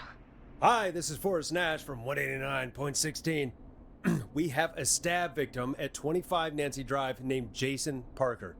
He's been stabbed in the stomach and the leg. He's bleeding heavily. Oh God, I'm sorry. But the ambulance is, well, you know. I know, but please, we need something, or he's going to die. Forrest, listen, you're going to have to get him here. We need to see him, and we can't get there ourselves right now. We don't have any way to drive him right now. And even if we did, he's bleeding out fast. Alright, listen. We need to buy him time to get here. That means stopping the blood first, and then finding someone to stabilize him. To stabilize him, you really need someone with first aid training. Do either of you have any? No. Me neither. Damn it. I'm really sorry about this, but I have other patients who can't wait. All I can do is talk you through the procedure as quick as I can, and then leave the rest to you. You think you can handle that? We don't really have much choice. Hit me. Okay, from the top.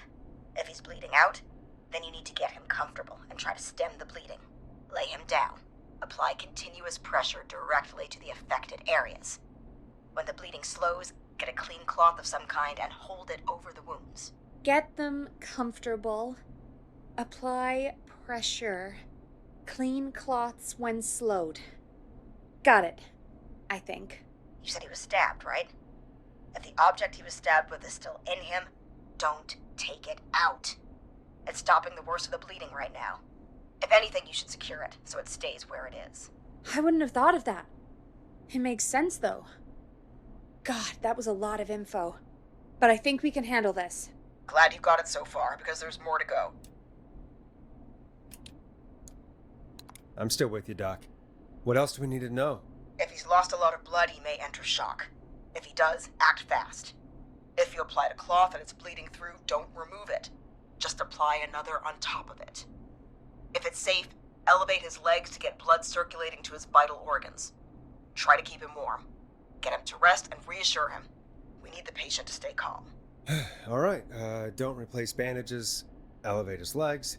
Keep him warm and calm. This is a lot.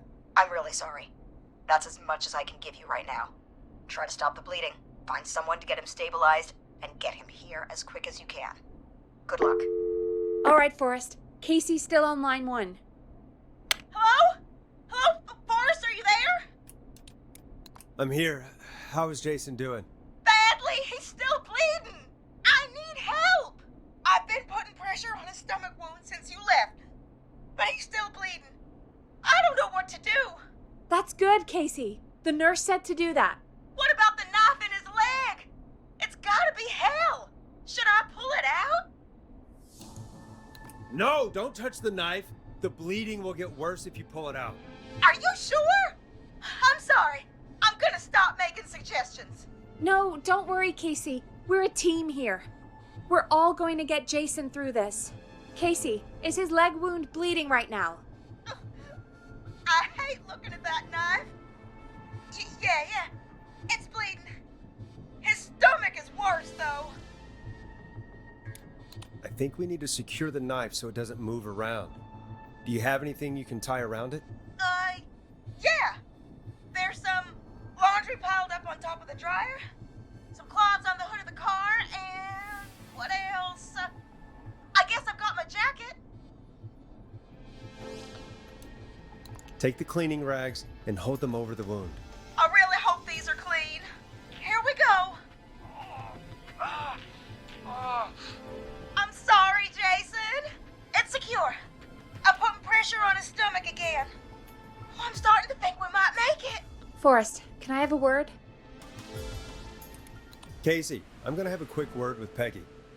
Keep putting that pressure on and let us know when the bleeding is under control.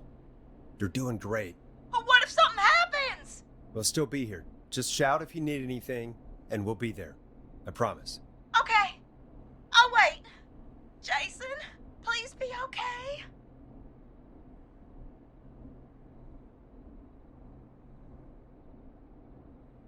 What's up, Peggy? We can't stay on the line with her all night. Dawn is still out there. What if other people need us? You're right.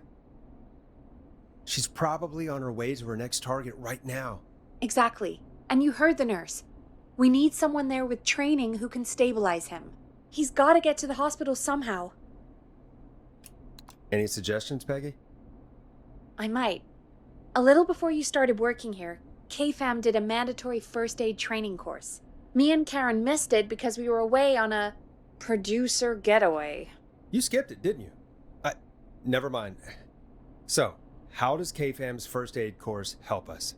Casey said they're at 25 Nancy Drive, right? Yeah? Why? They put up a bunch of cheap houses around there about 10 years ago. So a bunch of people here at the station live around there. Do you think any of them could help Casey and Jason? Probably, but I don't know who lives there. And since I missed the training day, I don't know who knows first aid. Could you call them and ask? I don't know everybody's numbers. I've only ever called Karen. Everybody's personnel info is probably in Reggie's office. Got it. I'll look through their files in Reggie's office. It's a life or death situation. I'm sure they won't mind. Right. But there are a couple of problems with that.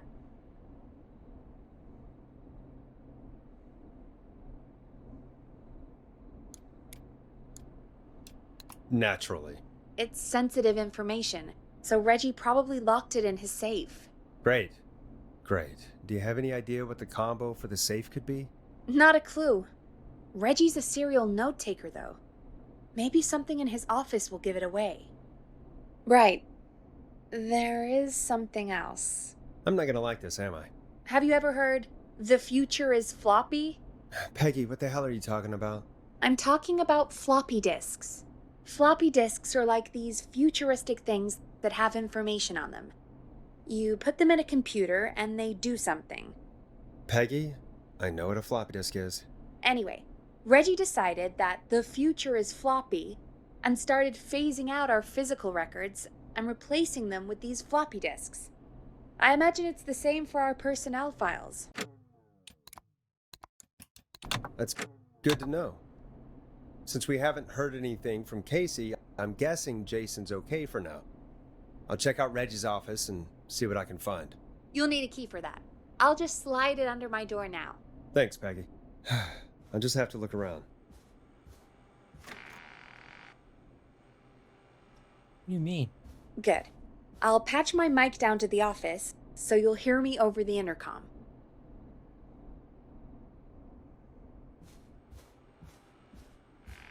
Now I can go? That's so dumb. Okay, come on, let's go.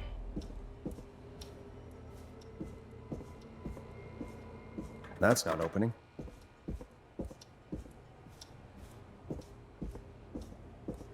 It's probably a dev room.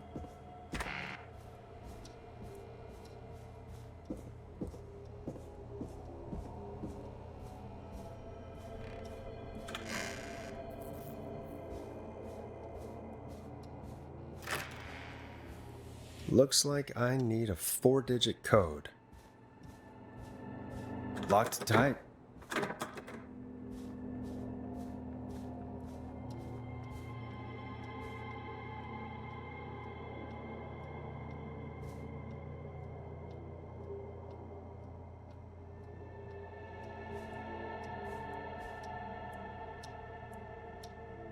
Very important date.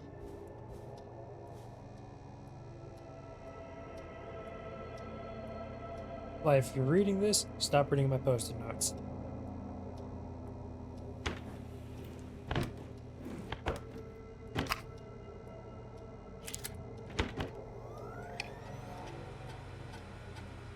Could this be it?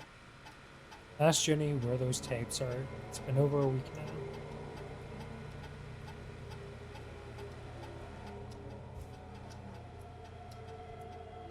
Acts Forever. Each right pitch document, good title, bring back original pro tag and villain.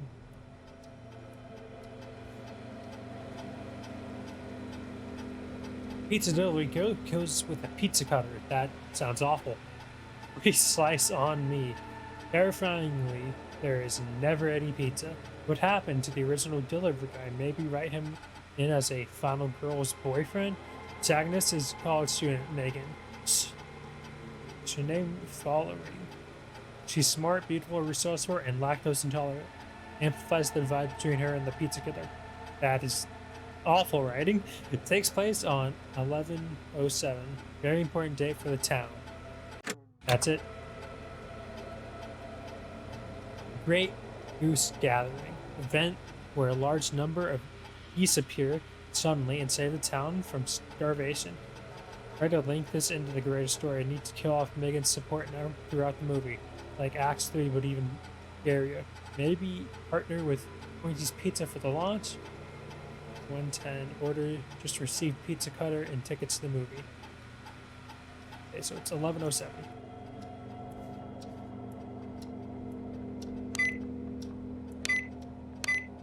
Nice. There we are. Why there's so many fucking discs? Personal John. Okay. I have to go through all of these, so.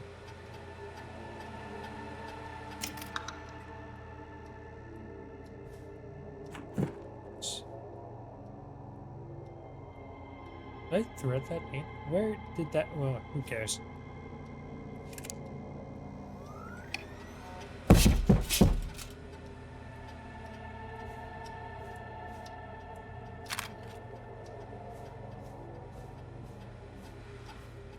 Hey, Peggy, you there? Yeah, I'm here. Did you find what we need?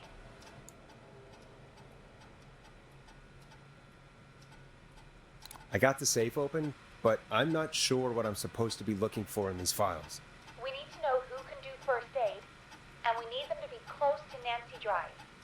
Anything further away than a street or two is probably too far. Anyone who ticks those two boxes is our best bet. Got it. I'll take another look at the files. I'll let you know when I find something, or don't. Nancy Drive. Okay. A street or two away from Nancy Drive. Or just a street away from Nancy Drive. Oh, 14 Nancy Drive. That's perfect.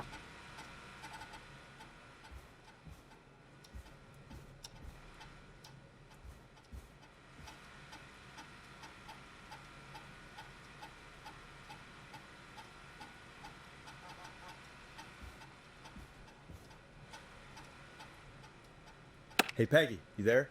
Yeah, I'm here. Did you find what we need? I can't figure out how to get into this stupid safe. No, I already figured that out. So let's change our thinking. What if we... Hello? Is anybody there? Please pick up. Casey, I'm here. What's wrong? Jason started going pale. I tried to get him to rest, but he just threw up everywhere. What's happening? What do I do? God, it sounds like he's going into shock. Casey, just stay calm. It's going to be okay. But the bleeding seemed to slow down. Did I mess up? Jason, I'm sorry. Casey, calm down. You've done everything right. I need you to listen to me, okay? For Jason. What did the nurse say to do about shock? Casey, I need you to elevate Jason's legs. We need to get the blood flowing to his vital organs. Got it. Jason, stay with me. I'm just gonna move you. This might hurt. Okay. I propped his legs up on some boxes. I'm looking at my notes. We need to get Jason as warm and comfortable as possible. Do you have anything you could use nearby, Casey? Yeah. I still have some laundry next to me. I'll wrap him in some blankets. Just give me a second. Sorry. Jason's bleeding through his bandages. Should I get him new ones? Or, oh God. Don't remove the bandage. Apply another one on top of it. Do you still have something you can use? I've used the rest of the laundry to keep him warm, so I'll use my jacket. I can always get a new one. I'll fix his bandage and get him warm. Hold on, please.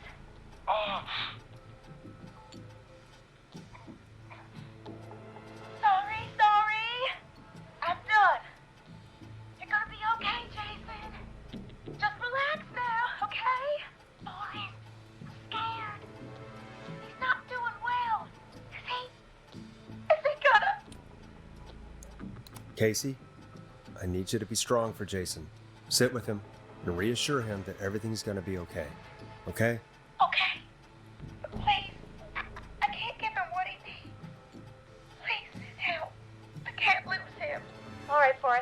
hurry. Jason doesn't sound like he's doing too well. You said you knew who to call earlier?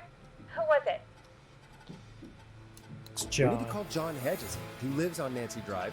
He didn't really participate in the first aid training, but he's a former war medic. He's probably the most trained person we have. Really? I never really spoke to him before. A war medic, huh? Yeah, and according to Reggie's notes, John keeps all of his old equipment at his house. He's something of a hoarder. All right. What's his number? 5420735. Calling now. Let's hope he picks. Who the hell is this calling me at? What time is it? John, it's Forrest Nash here at KFAM. We have an emergency and we need your help. Forrest, if this is a work emergency, then it can wait until the goddamn morning. Just leave me a note like everybody else. A man has been stabbed by the Whistling Man, or... Never mind. He's lost a lot of blood, and he's passed out. We need you to help him. The Whistling Man? What kind of joke is this? John, we're not kidding. A man is gonna die if we don't help him right now. Seriously, I haven't been called on for over 10 years. Where's the patient? What's his condition? He's at 25 Nancy Drive.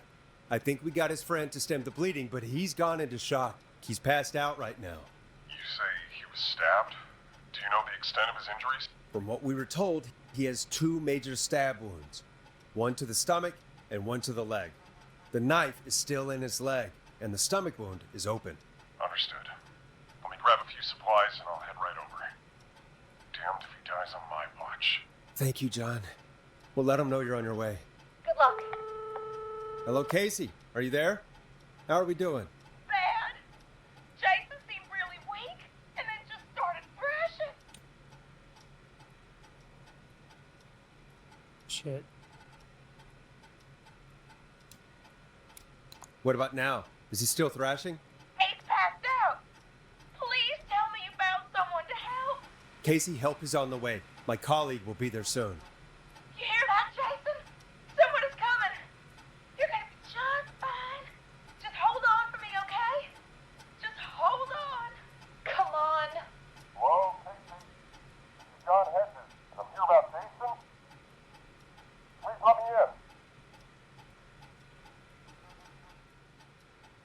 I'm guessing that's Jason there.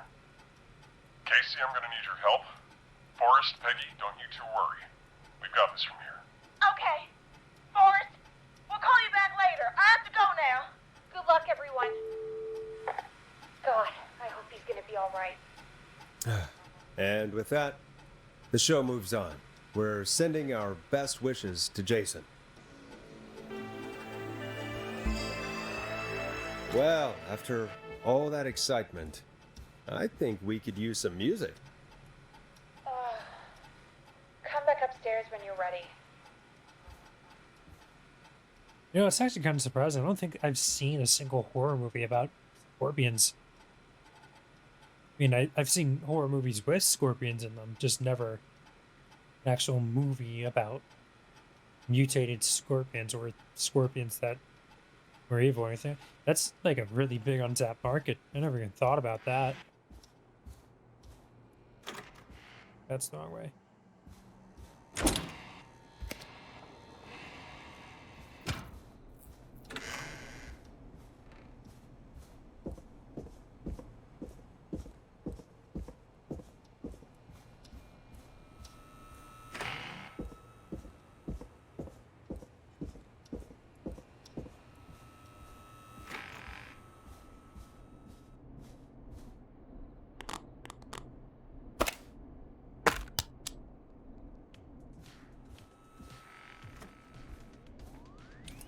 You're gonna love this next track. It's getting pretty late. This might be your last break for the night, so try to enjoy it. Give me a buzz when you want to go back on air. Let's roll. Just a quick save right here. You got it. We've got another call coming through, too. Okay, Forrest, shut the music off. Welcome back to 189.16, The Scream. I believe we have another caller on the line. How are you tonight, caller? Forrest, man. Hey, it's Roller Ricky. Good to hear from you again. How you holding up after everything? Is Maxie okay? Maxie is a little fighter, man. I just know he's gonna pull through. I think our roller show might be canceled tomorrow, though. I'm sorry again about how that went. Is there anything else we can help you with, Ricky? Actually, I think I have some info that might help you. Oh? What's that? You see, man, me and Jason know each other. You know each other? Yeah, we went to Gallows High and played on the football team together. He was a gnarly offensive linesman, and I was our star wide receiver. Runner Ricky, they called me. All right, and what does that have to do with tonight? Well, because George, the guy who drowned, he was on our team too. Tell me about him. What was George like? I didn't know him for long, man. Sad to say. We had our first team party on the night he drowned. He seemed like such a good dude. Ricky, were you there when George drowned? No, man. Once the party turned, I beat feet out of there. Man, I remember George and his girl there. There was a whole lot of love, man. I could see it, you know? Ricky, please. What was her name? I never got her name, man. He just called her Bean. I didn't really know her before or see her after that. Then what did she look like? Please, tell us anything you remember. I just remember a pretty girl, man. I'm sorry. Ricky, you said the party didn't last long. What happened? We were just having a good time, and then the next thing I knew, everyone was running for their life. I looked up and saw a goddamn whistling man in the trees. And I never ran so fast in my life. I ran straight home. Didn't know about George until next morning at school. I'm guessing it was whistling night, wasn't it? That the whistling man was just another kid. Yeah. I don't know how George died, but I always felt like if anyone deserved to die that night, it should have been me. And Ricky, it wasn't your fault. You're not a bad person. I know that now, man. It took a long time to learn, but yeah, just thought I'd tell you all what I know. Thank you, Ricky. This helps. Thank you. You got it, man. Anyway, I think it's time for me and Maxie to free up your phone lines. Night, Ricky. All right, folks. Looks like we got a new lead in the case. If anyone has any info about this mysterious being, please call in. If she was George's girlfriend back then, she's probably in her mid to late 30s now. Huh. Oh, we have another call coming in, but hang on. What's up, Peggy?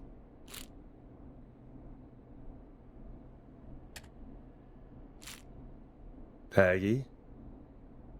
You're gonna want to take this call off the air. Who is it? Just do it. All right, folks, it's time for another track. Here's one to help you sit back and relax. We'll be right back after this. Here comes one of my favorites. I hope this is good news, Peggy. Who have we got? Find out for yourself on line 1. Hello? Forrest, I'm glad I got back through to you. Sounds like it's been a busy night, huh? Surprise! It's Leslie, our 911 operator, leading the charge from Henderson to come save us. It's so good to hear from you. Are you okay? I am. I'm driving back with an officer from Henderson now. We got back into radio range a little while ago. We've been listening in, but haven't been able to get through until now. Ever since you found Sheriff Matthews, it's only gotten worse. It's been a long night.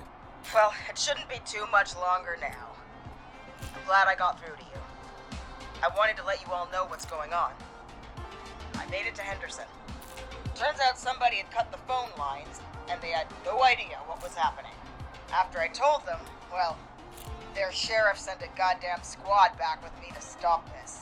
That's great news! That's crazy about the phone lines, though. Do you think the Whistling Man cut them? I'm guessing so. I don't know how the Whistling Man did it. But that doesn't matter right now. Listen, we're coming in hot, but we need your help. I know Gallows Creek isn't a big town, but if we don't know where the Whistling Man is, we can't get him. Her. That's where you come in.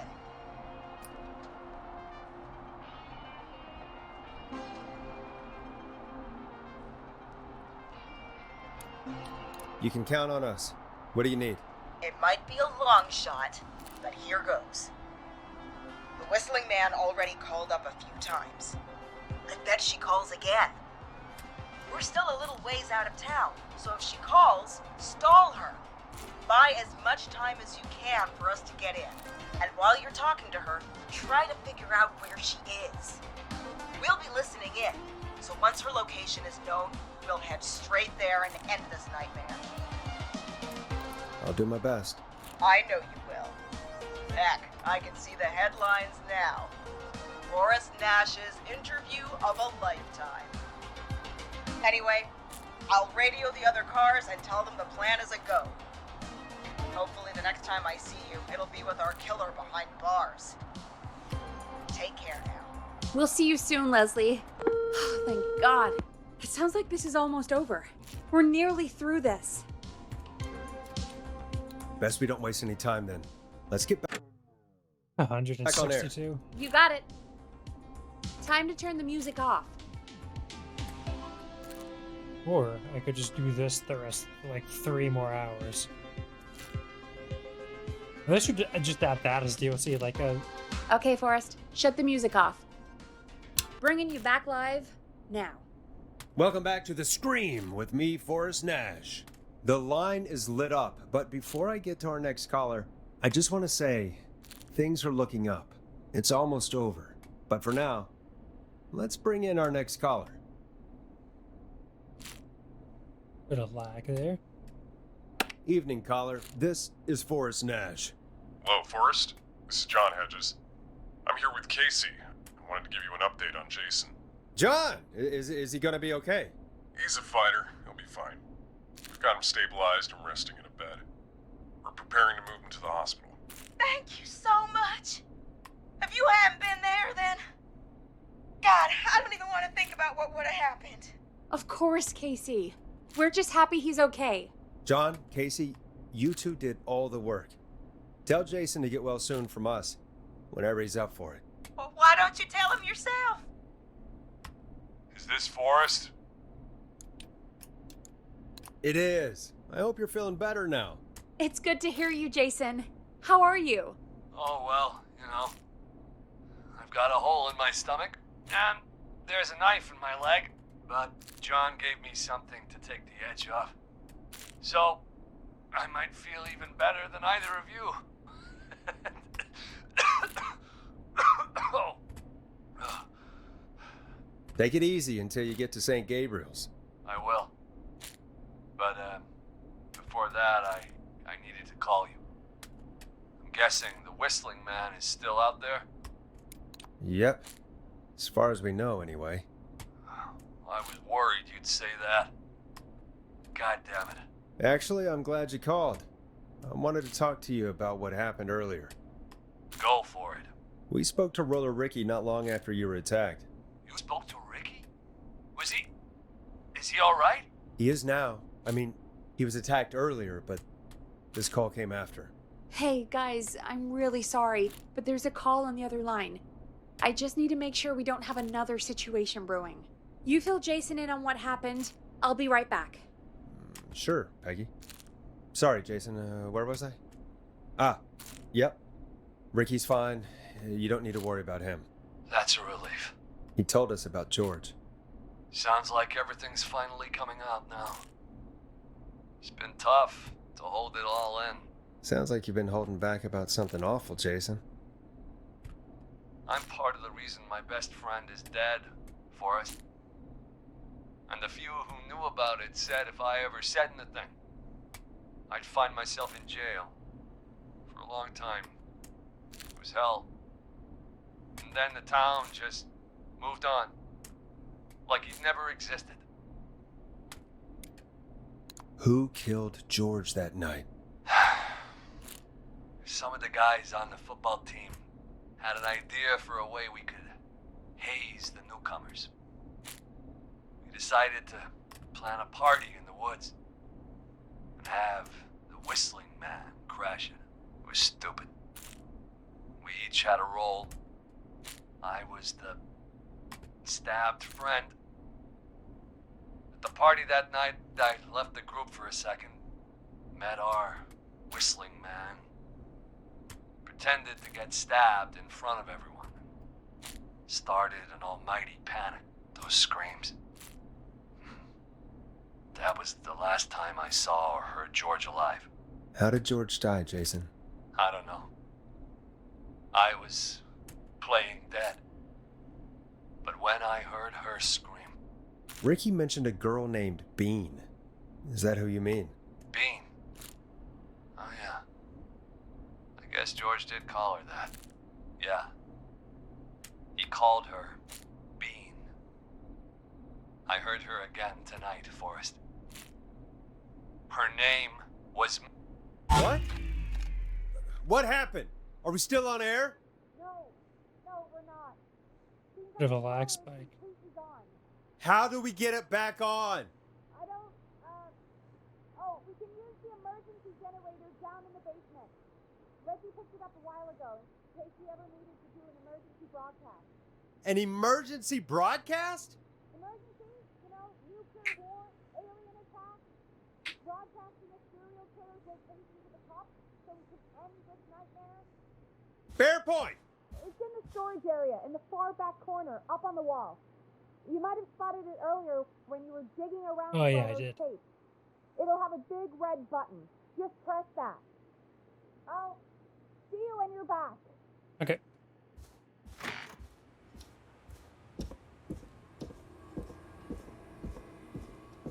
I think this is the end of the game coming up, so we'll just do a save right here.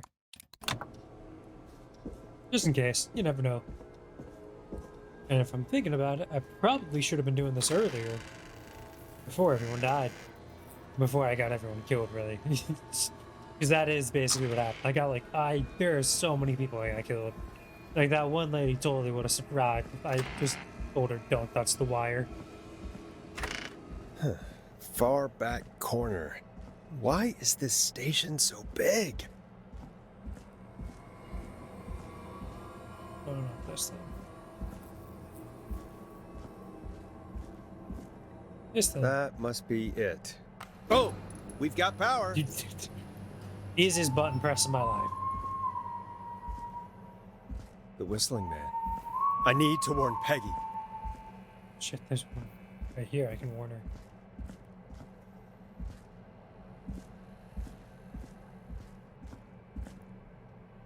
It's not in here. It's in the fucking next room. I'm an idiot.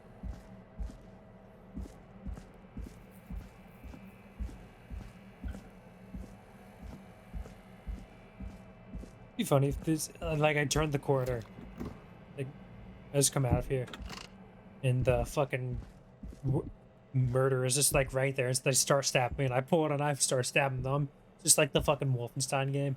Peggy, are you there? Are you... Peggy! I need to get back upstairs.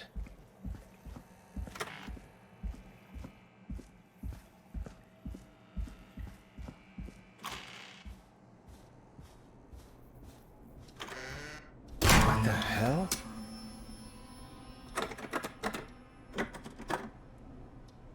Wonder how that happened.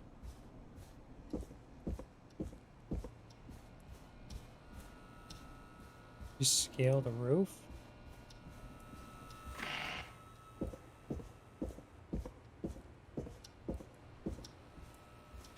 Oh no. Peggy! Where'd you go?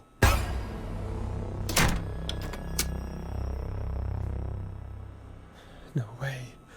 This can't be happening. Hey. I don't know what button I'm supposed to press. A call. Oh, that one. Where's Peggy, Don? Have some patience, Forrest. It's almost the end of the night, almost the end of the show. But it's not over just yet. Got a little time still. So let's make the most of it.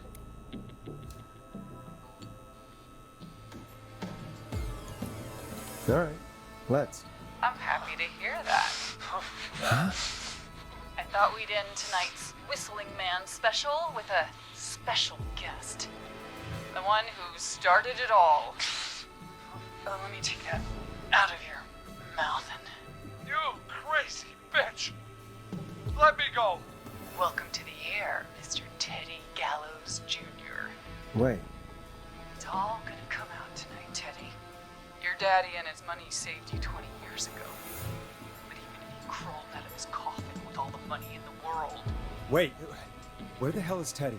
How are you talking to him if you're here with me? because I'm not there with you, Forrest. I'm here with Teddy. And if he says where that is, well, he knows he'll get it. Wait, then who am I looking at? Forrest Nash, let me introduce you and all of Gallows Creek to my boy, Henry Barrow. Your son? You mean you... Wait, that he... Yes, Forrest. He and I had a son. So there were two whistling men tonight. Of course. That explains how you were always able to get around town so quickly. And that's how you escaped the secret archives in the newspaper office. Don't think I've forgotten about that, Forrest. Locking my sweet boy away like an animal. Hang on. Did you say Barrow? Then are you? Let me just get this mask off. Damn uncomfortable thing. No wonder Mooney went crazy wearing this. There we go. Marie? Marie Campbell? George's old girl. Oh. Well, it sure has been years since I last saw it. Oh, God damn it.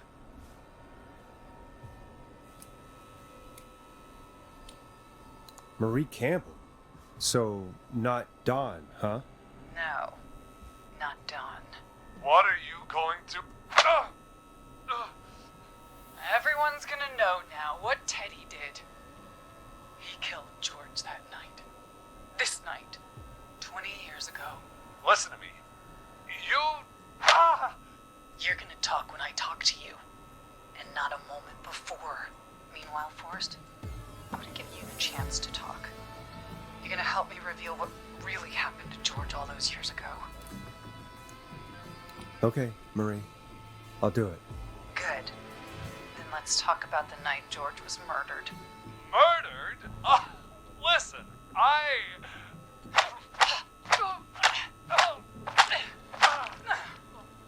I said you speak when you're spoken to. Now, I know you've done some good work tonight in piecing together what happened to George 20 years ago. Like, barely. And that's why I want you to interview us. Interview you. All right. I can do that. Thank you. I want you to help me and Teddy tell the story, Forrest. Do a good job. And hell, you might be the only one to leave here alive. Who's Peggy? I need to drag this out. If I can buy Leslie time to get back to Gallows Creek, and if I can find out where Marie is, then this can end. Teddy, we'll start with you. Just, talk me through what happened that night. How did it start? how would I know? It was 20 years ago. Teddy, be honest with me or we're both going to die.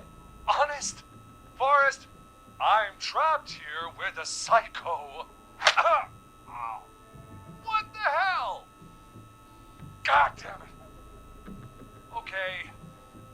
Our first team party was coming up, and when I saw the date it was scheduled for, I had an idea for a way we could prank the new guys.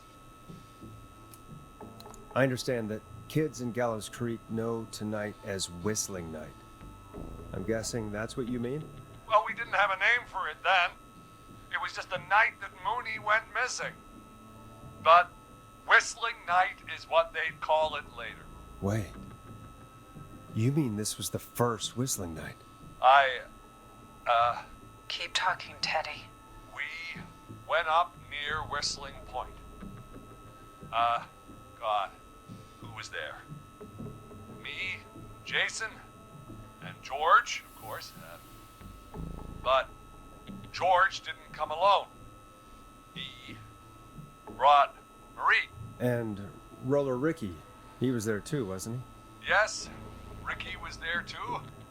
Runner Ricky, our wide receiver. I helped him off the bottle, you know. Because I'm a decent man. Is that so? Yes, it is. He came apart one day. Some people do. He had some issues. Wasn't stable. I didn't want him to hurt his chances in life. So I helped him keep himself together. You were afraid he would talk about that night, weren't you? Keep talking. About midway through the night, we put the prank into action. We looked up at the trees and saw Jason there. Bloody, like he'd just been stabbed. And the Whistling Man, screaming. George and I and Ricky, we got left behind. But Ricky was in on it too. I know he was. He and Teddy were as close as anybody. Teddy must have told him the plan. Did you ask Ricky if he knew or not? I didn't see any reason to. Why? Because Ricky phoned up earlier. He didn't know anything about it, Marie. What? He had no idea what was happening. He said he was as terrified as anybody. Isn't that right, Teddy? You didn't tell him, did you? Ricky never could keep his mouth shut. If we told him, he would have given everything away. But he... well... It doesn't matter. He didn't run his mouth enough to tell anybody about it afterwards. He's still guilty. It was just a stupid prank. Just a prank, bro. How can you still say it was just a prank? Oh, come on. God damn it. You made George think Jason had been murdered. He thought his best friend was dead. And so tonight you stabbed him for real? It's the role he wanted to play. Jason's still alive, Marie. He was with a friend. We talked her through how to stop the bleeding and got him professional help just in time. Oh. Well, shame he didn't have the good sense to die earlier. He's gonna regret that. Enough about him. Me and George took off running, but somehow we got separated in the woods. I ended up near the bottom of Whistling Point, and when I noticed George wasn't with me, I panicked. And then, I don't know how he snuck up on me, but the Whistling Man grabs me. I scream, and he starts laughing, telling me it's just a joke. I could stall for time here. How did you feel in that moment? I felt like nothing was real. I felt small and confused, and Who was under the mask, Marie? Who was the Whistling Man? it was Chuck. Chuck Brody. Laughing away. But then he stops. And he's looking up at the top of Whistling Point. What was he looking at? Teddy, what happened next? Nothing. I mean, it was just Teddy? George fell off Whistling Point.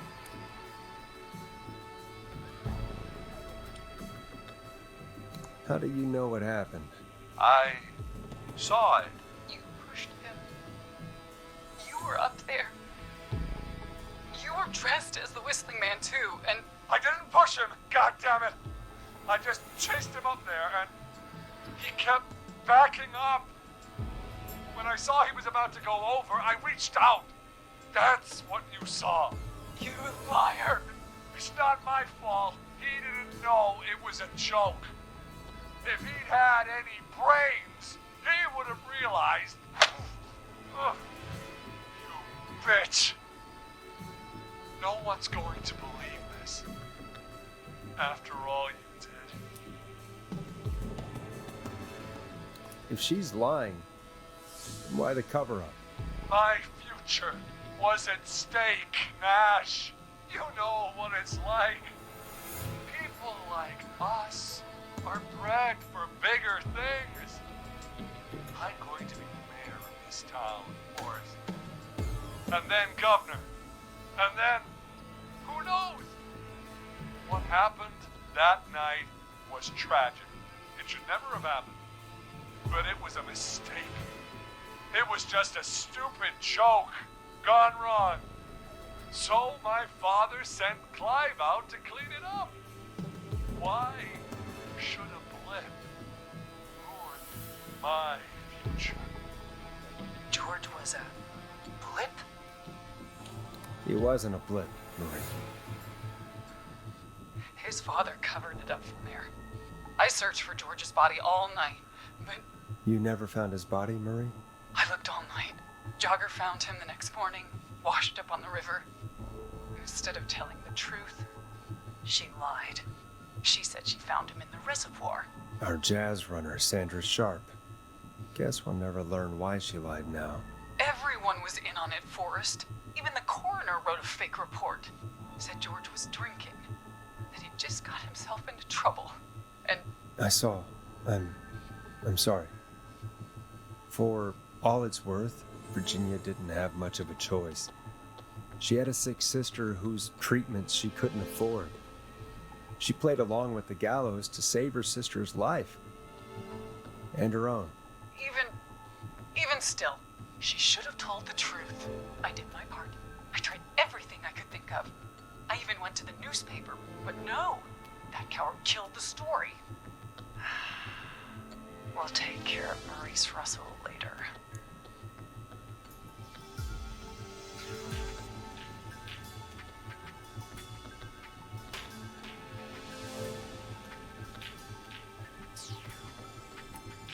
You've been through hell, Marie. I'm sorry. You've got no idea. You never started. You shouldn't have pushed my door down. You should have been punished. It's coming to a stop. At least for now.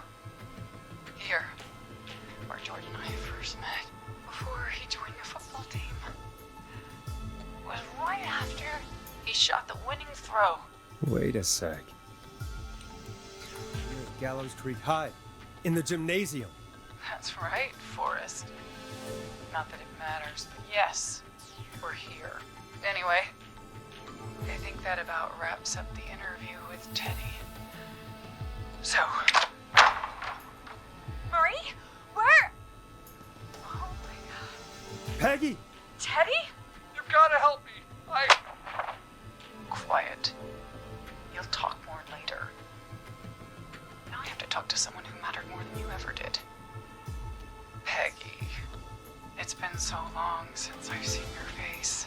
I worried you wouldn't come. Marie! Oh my god. I thought you... And here I was, thinking you'd forgot me. I'd never forget my own sister. What the fuck? Sister? Peggy, what's happening? Why are you even there? Want to explain, Peggy? Earlier, while you were speaking to Jason, I got a call. Do you remember? Yeah. Well, it was from Dawn. She said that my sister Marie was there that night George died, and that I should come to the gym for a reunion. And when you walked in, you found out. That My sister is the Whistling Man. Good to see you too, Peggy. Why didn't you tell me any of this? She said that it was my last chance to see my sister.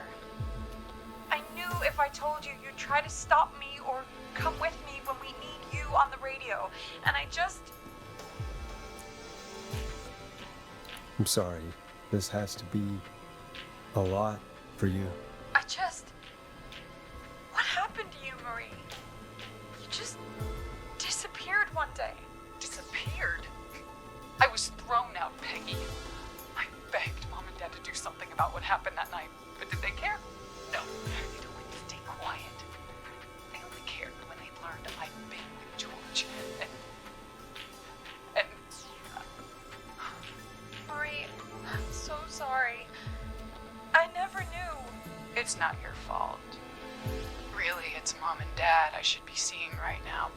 But since they're dead and gone, well, I'll have to settle for the next best thing.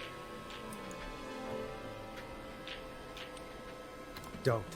Marie, listen to me. You don't have to do this. Someone has to pay for what they did. Marie, please. Mom and Dad are gone, Peggy. Besides, you forgot me. Just like the rest. You forgot. Marie, Peggy never forgot about you. Keep your mouth shut. She kept a card from you. She kept it here on her desk. What card? The card you made me for my 8th birthday. What does it say then? Happy birthday, Peg. Now you're great and 8. Love, M.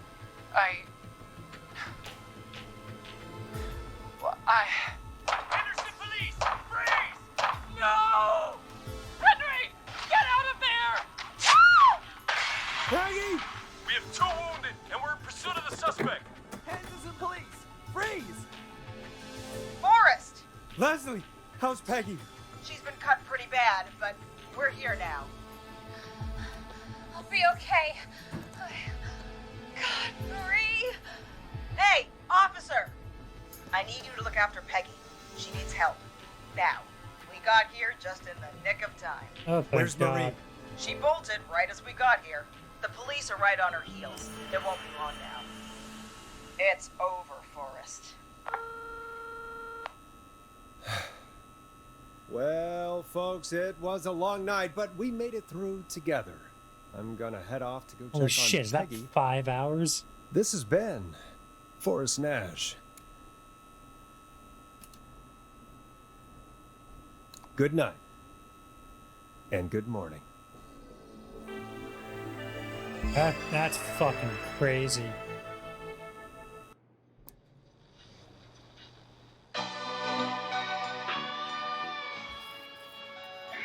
It's pretty cool.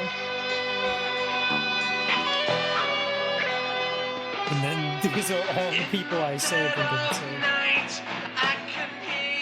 So 1, 2, 3, 4, 5, 6, 7, 8, 9, 10, 11, 12, 13.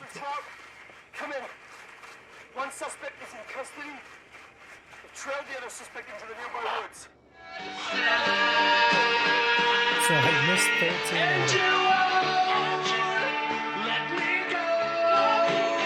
Oh no. Here in the darkness, 22.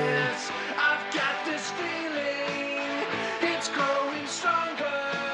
So it's like 9 out of 22 people. It's a killer frequency.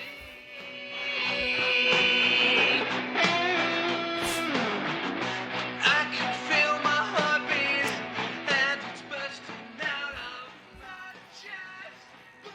Skip the epilogue.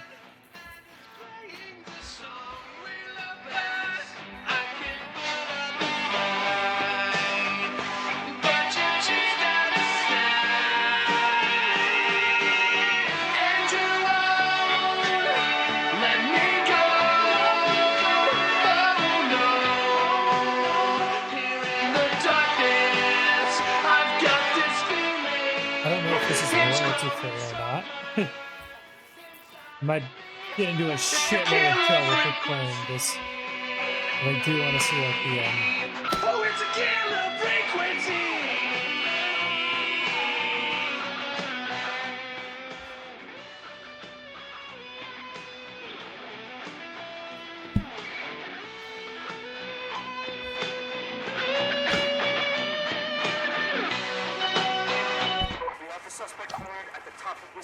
Stop!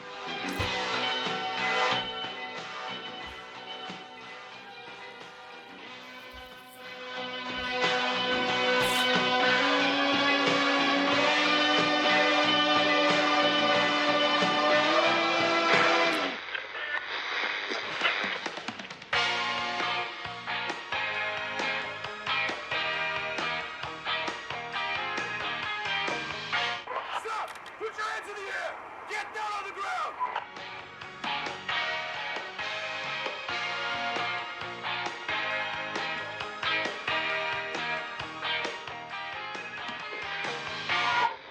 Don't move! Nobody else has to get hurt!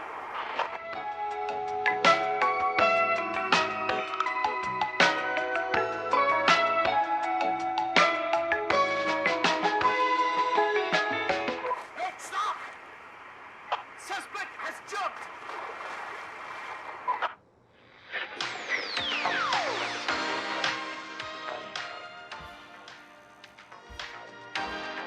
Officer Lugo, do you have a visual? Negative. No sign of the suspect anywhere.